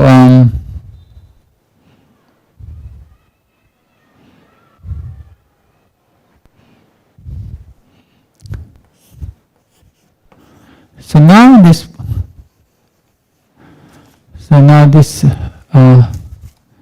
no, maybe I write here. Now by proposition 5.2 point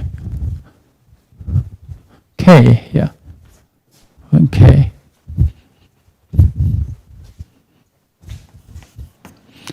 That the probability of g of x greater than y, okay, which is equal to probability that g of x is in the event y to infinity. Okay, and so that probability of x is in the g inverse of y infinity. Okay. Okay. So, well, you will see that this is the g inverse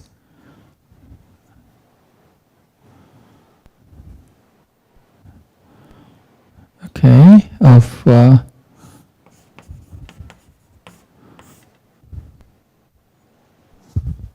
okay, so this is event.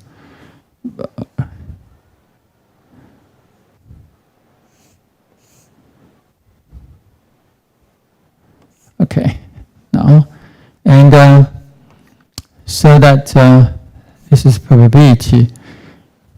All right, and as we know, inverse is equal to x inverse and the g inverse, right? So that this is x inverse of g inverse of y infinity.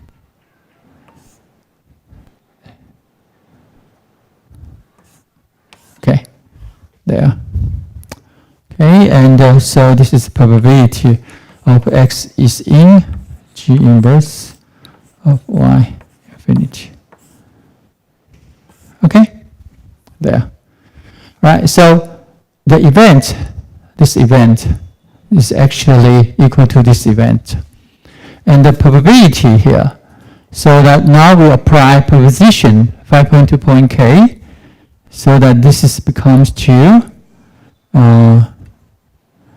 df of x, okay, and the g inverse, okay, of y infinity. Okay, so that integration over this one.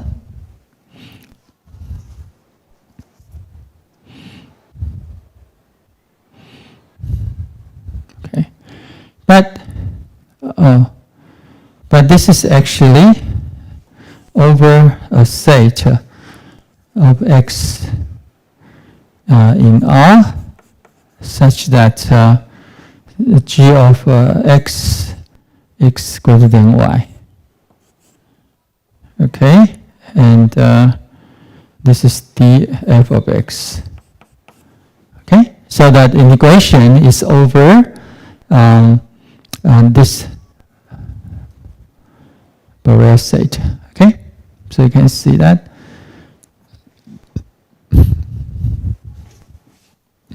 Okay, so that the integrand here and can be expressed by the Riemann-Stieltjes integral here. Okay, so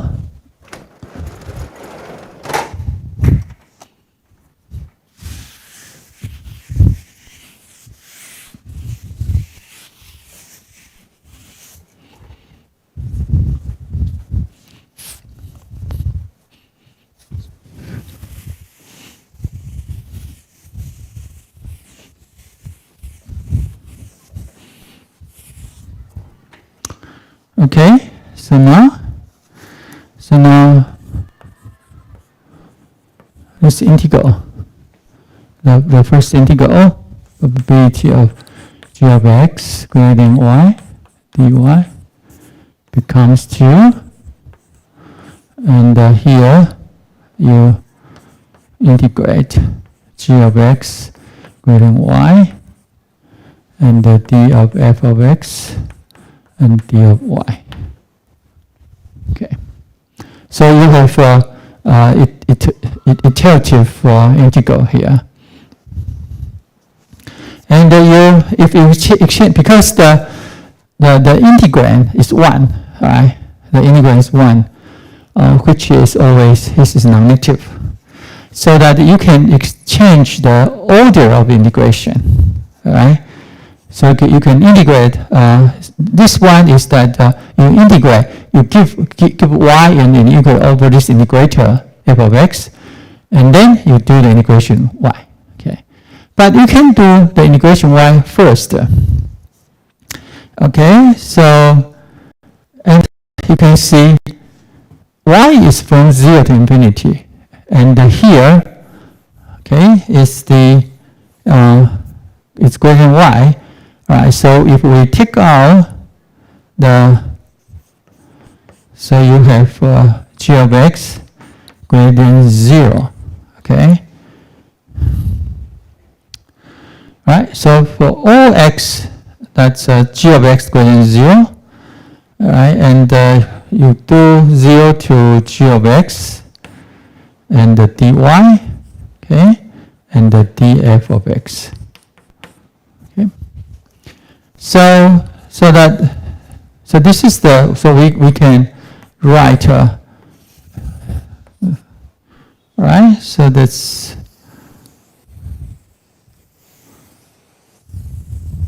okay, right.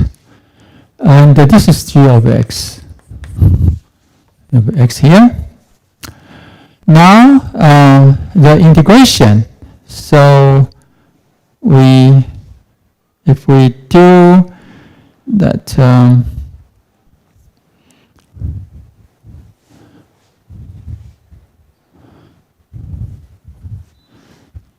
so that so from 0 to infinity, okay, and for every y,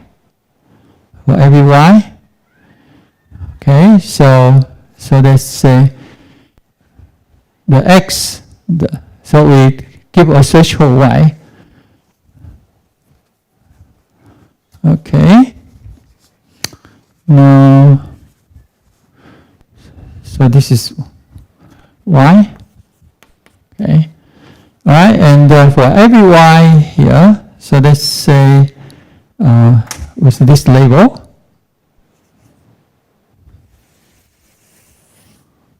okay, with this label, then the x, so the x will be here, so the corresponding, okay, right, so that, so we have, okay, now because it's open, so I should use the dash line here.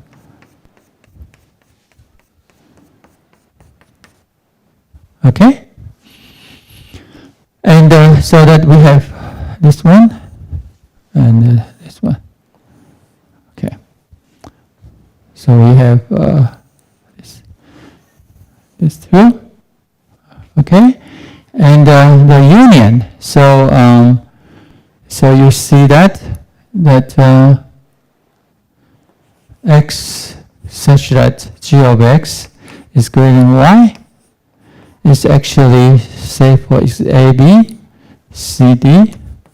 So this is AB union CD. Okay, so you can see that that this one. Okay, so that the range and the f of x. Okay, so with the okay dy. So now so this is the range and we have d of x, right? Okay. So this is this region, right? So this part. Okay. Now, so we do. So as y go up, you can have this one. Okay. So you have this integration.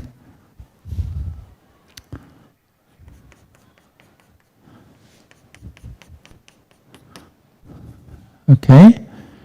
So with that, and that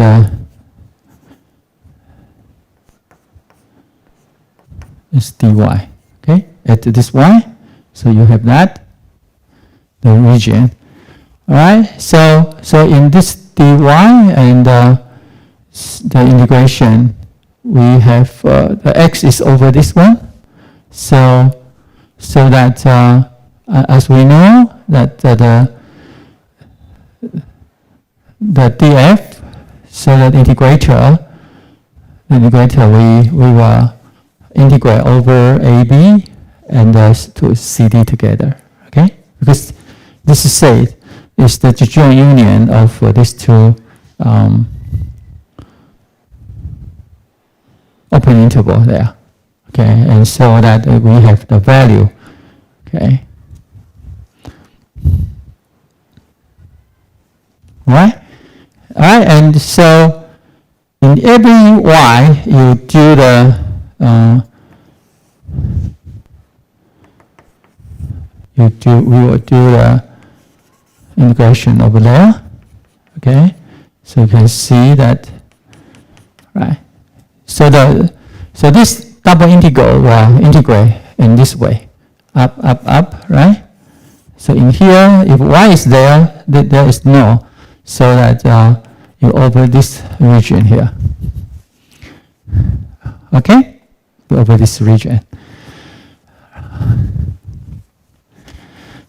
Okay, and but this is the horizontal way, right?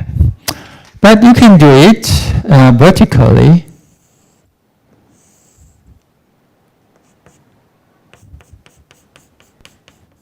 You can do it vertically.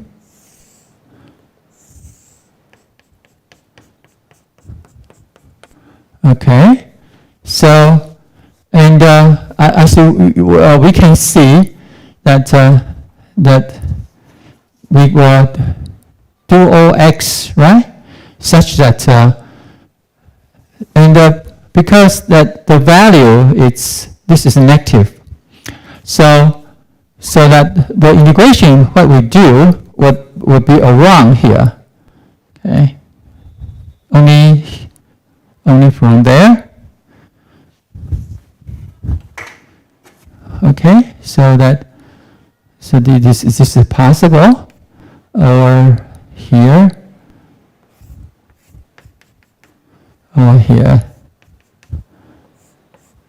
But it's impossible in here. We cannot do the integration in here. Okay, so that the range, all the possible x, right, will be in this state. Okay, and which is just, right, which is just over here. Okay, over here.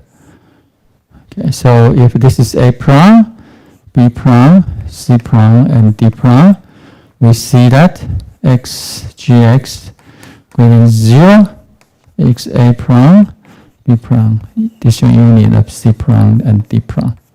Okay, so this is the biggest possible range of x, right?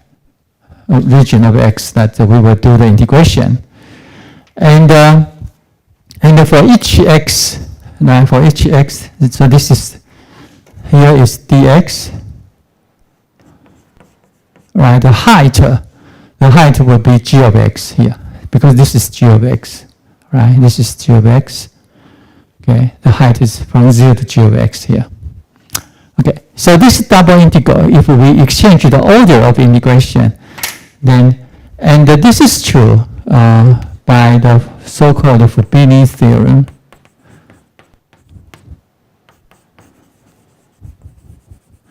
But I just mentioned that this Probability theorem, that the double integral, you can exchange the order of double integral whenever the integrator is non-negative. Okay? So when the integrator is non-negative, and here the integrator is 1, so that no problem with that. Okay, and so all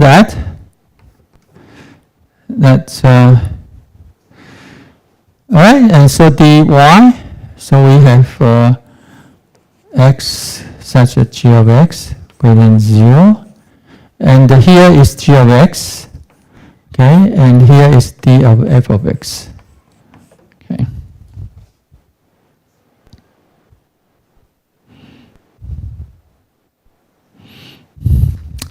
Okay.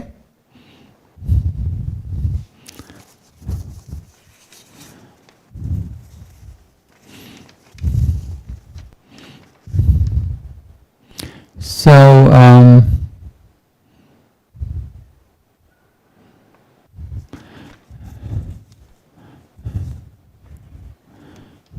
okay. So that I will say that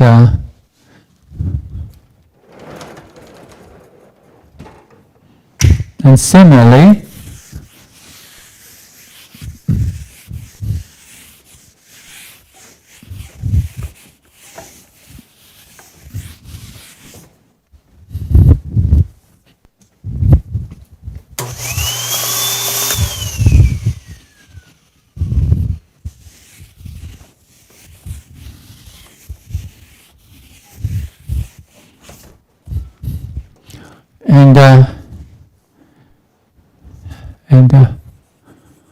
the integration, this thing with y dy. Okay, so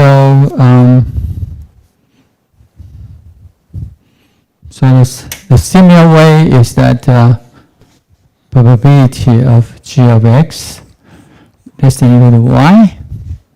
So this is probability of g of x in minus infinity to y.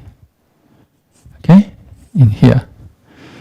And so this is equal to probability that x is in g inverse of minus infinity to y. Okay, in this way. And so that this is equal to g inverse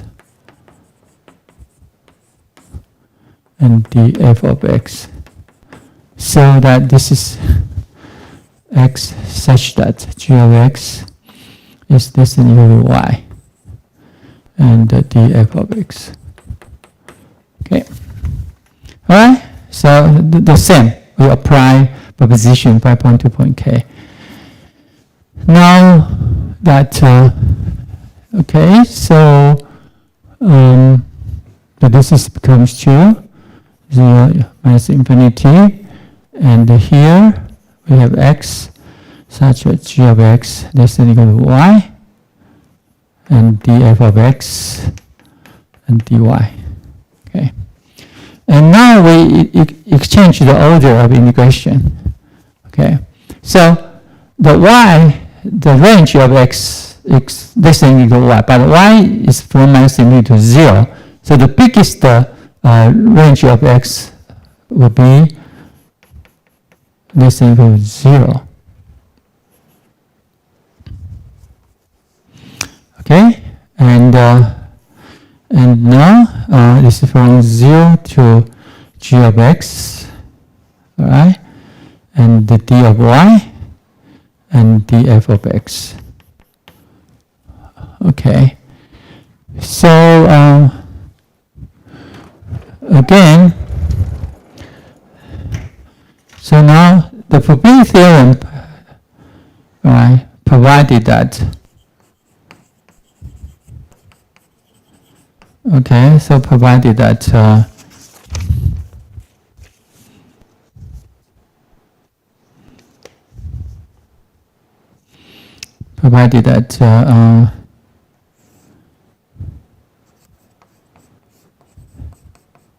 when 0, and we have the absolute value, d of x is finite. Okay. Okay. So that if that this is absolute value, okay, when the value is positive, okay, and also exchange by Fubini's theorem.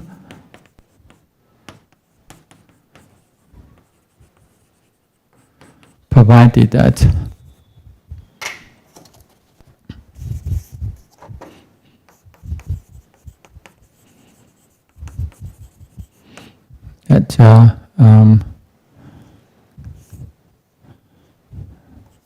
x, g of x is less than equal to 0, and g of x, df of x,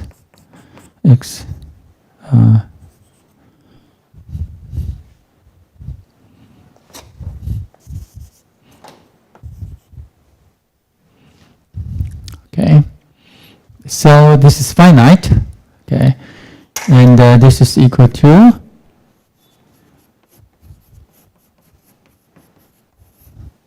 and this is minus g of x. Okay, and d of f of x. Okay. Okay, but as we know, this is actually equal to this one because the integration of x is for all g of x is positive, so the absolute value is equal to this one. So that means that this is exchangeable, all right? So provided that this is finite, okay? This is the same. Okay, so this is finite. And also we can exchange the order of integration if this is finite. Okay, so you can see that this is actually equal to the absolute value here because g of x is less than equal to 0, so the absolute value is minus of g of x. Okay, so we have that. And so we combine them. Right? So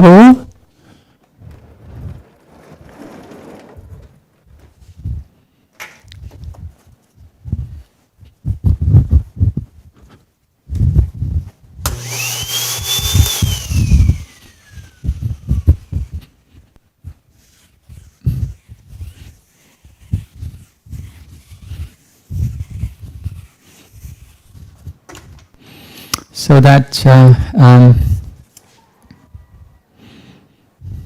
thus we have expectation of g of x equal to x for all g of x greater than 0 and g of x df of x.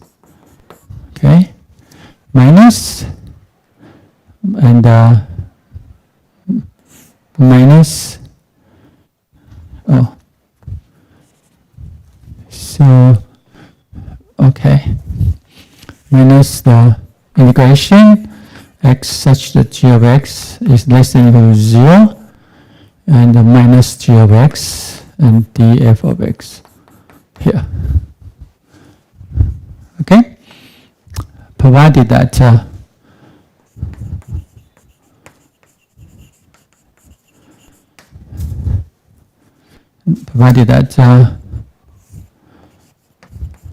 g of x greater than 0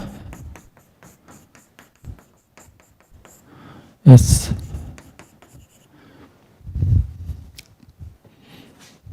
and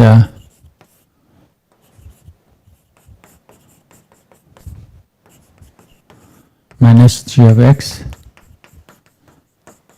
is finite. So both of them are finite. Okay, but together, so that this is finite.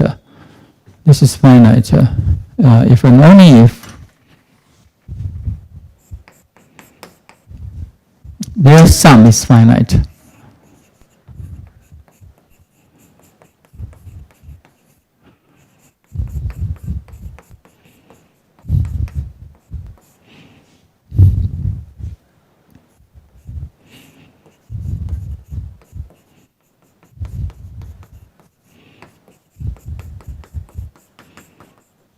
Their sum is finite. Okay, but the sum. The sum, okay, can be written.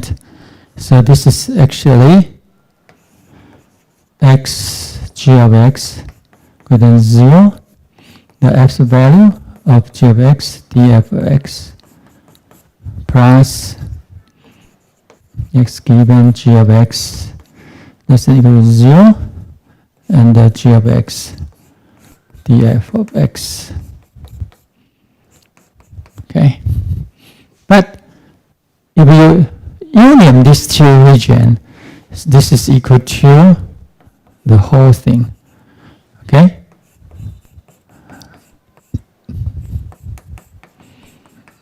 it's finite.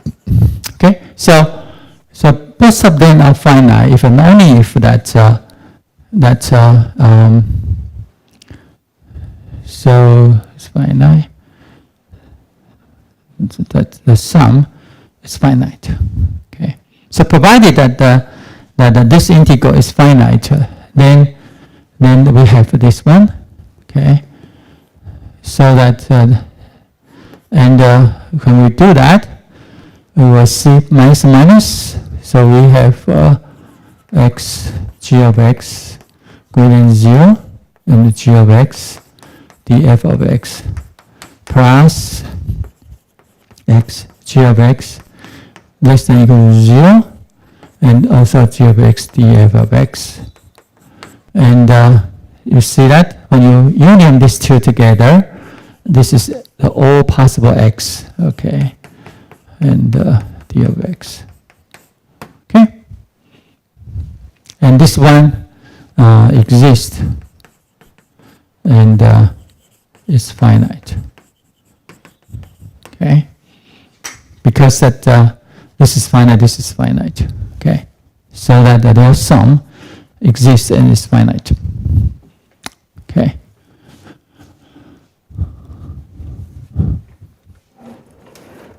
So, so we have shown that the expectation of g of x exists, right, and is finite, and equal to this. Oh, sorry, these two Riemann-Stieltjes integral. Okay, provided that this Riemann-Stieltjes integral is finite. Okay, and this is true. Okay. When x is absolutely continuous, so this is just from that the differential of this integrator is equal to f of x times dx. Okay.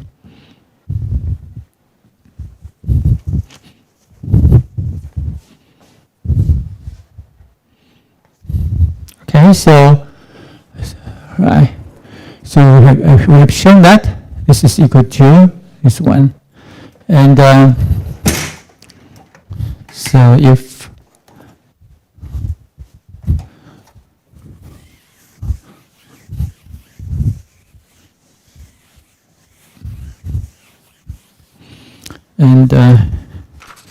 if x is absolutely continuous with PDF f of x, then d of x is equal to f of x and dx. So that expectation of g of x is equal to g of x f of x dx. Okay, which exists and is finite. Okay, provided that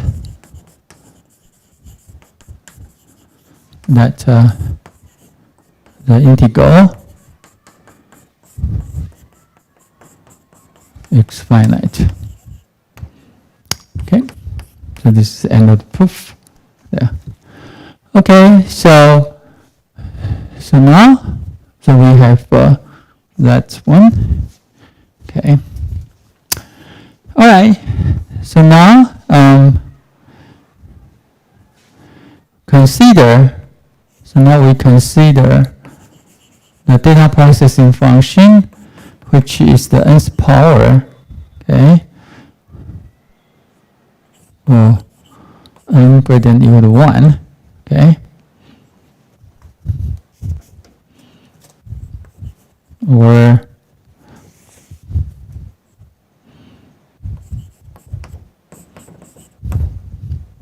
for some n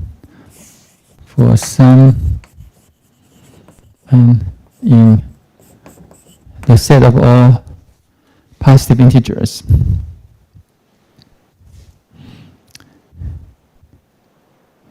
Then x nth power, which is g of x, okay, is a random variable too, right? Okay, because this is a continuous function. since g of x is continuous on the whole real line. Okay? So the nth moment, okay, the nth moment of a random variable x is defined as expectation of x to the nth power, so that it's by the Riemann-Stiegler integral. Okay, provided that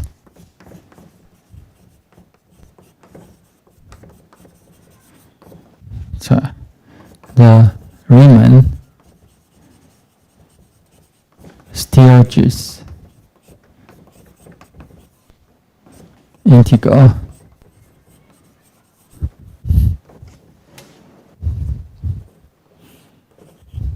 converges absolutely.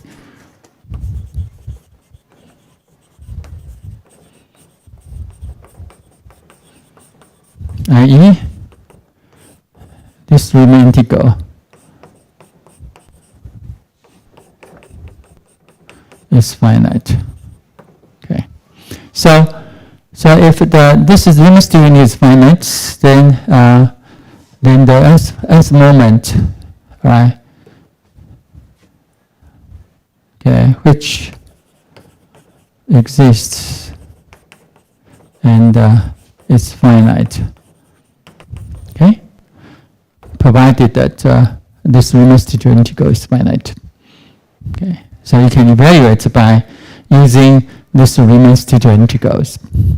But if x, random variable x has PDF, if x is absolutely continuous with a PDF f of x, then you can turn this Riemann-Stiegler integral into an integral. Most of them are Riemann integral. Okay. Okay, so we define the nth moment, okay, of a random variable.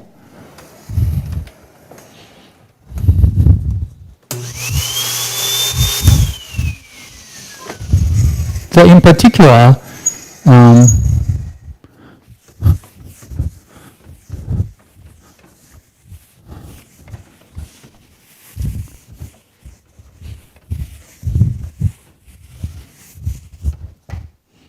right?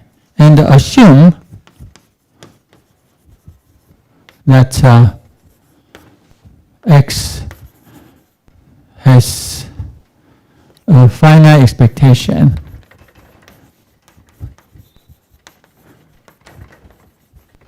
called eta. Alright, so assume that. Then the nth central moment, right, of x is defined as expectation of x minus eta raised to the nth power. Okay, and which is x minus eta nth power df of x. Okay, which exists and is finite, provided that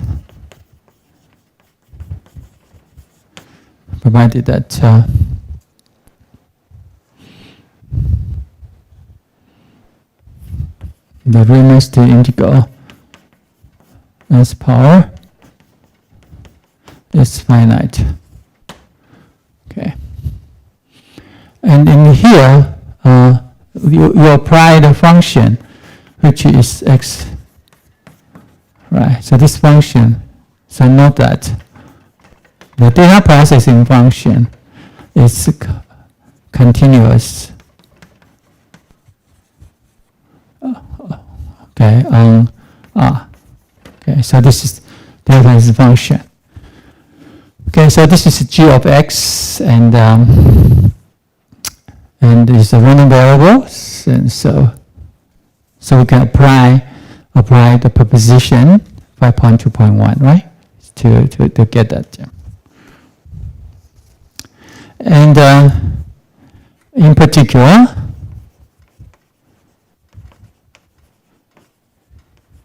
okay, the second central moment,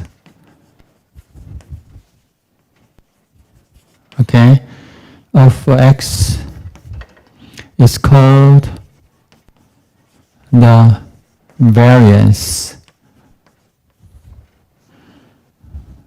of X, denoted as VARX, i.e. VARX is actually the expectation of X minus expectation of X. Take the square, okay? So this is expectation.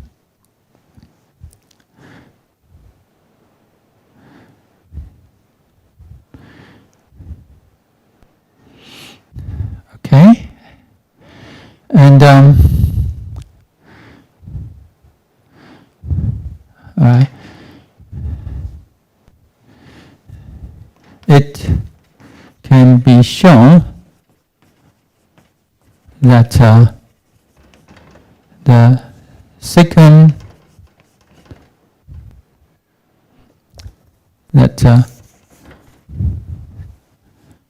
variance of X is equal to the second moment minus the square of the first moment. Okay, so we have that. So, and also the square root of variance of X is called a standard deviation.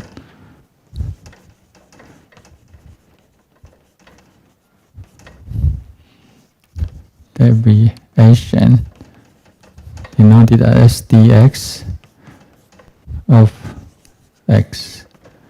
Okay, so with that. Okay, so this complete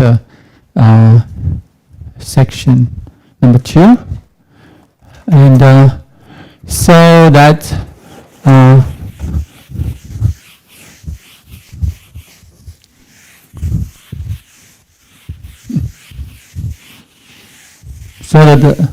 after from section 5.3, so sections 5.3 up to 5. I think it's 6.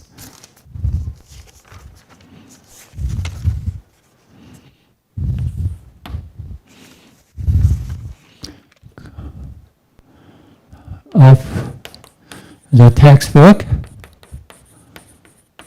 cover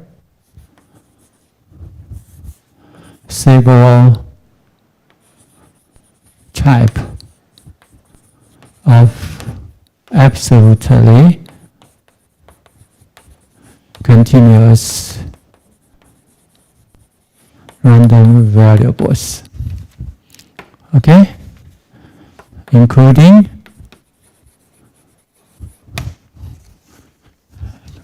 uniformly distributed random variables in section 5.3, and normally distributed random variables in section 5.4, and exponentially distributed random variables in section 5.5, and some famous and gamma distributed random variables, also Weibull distributed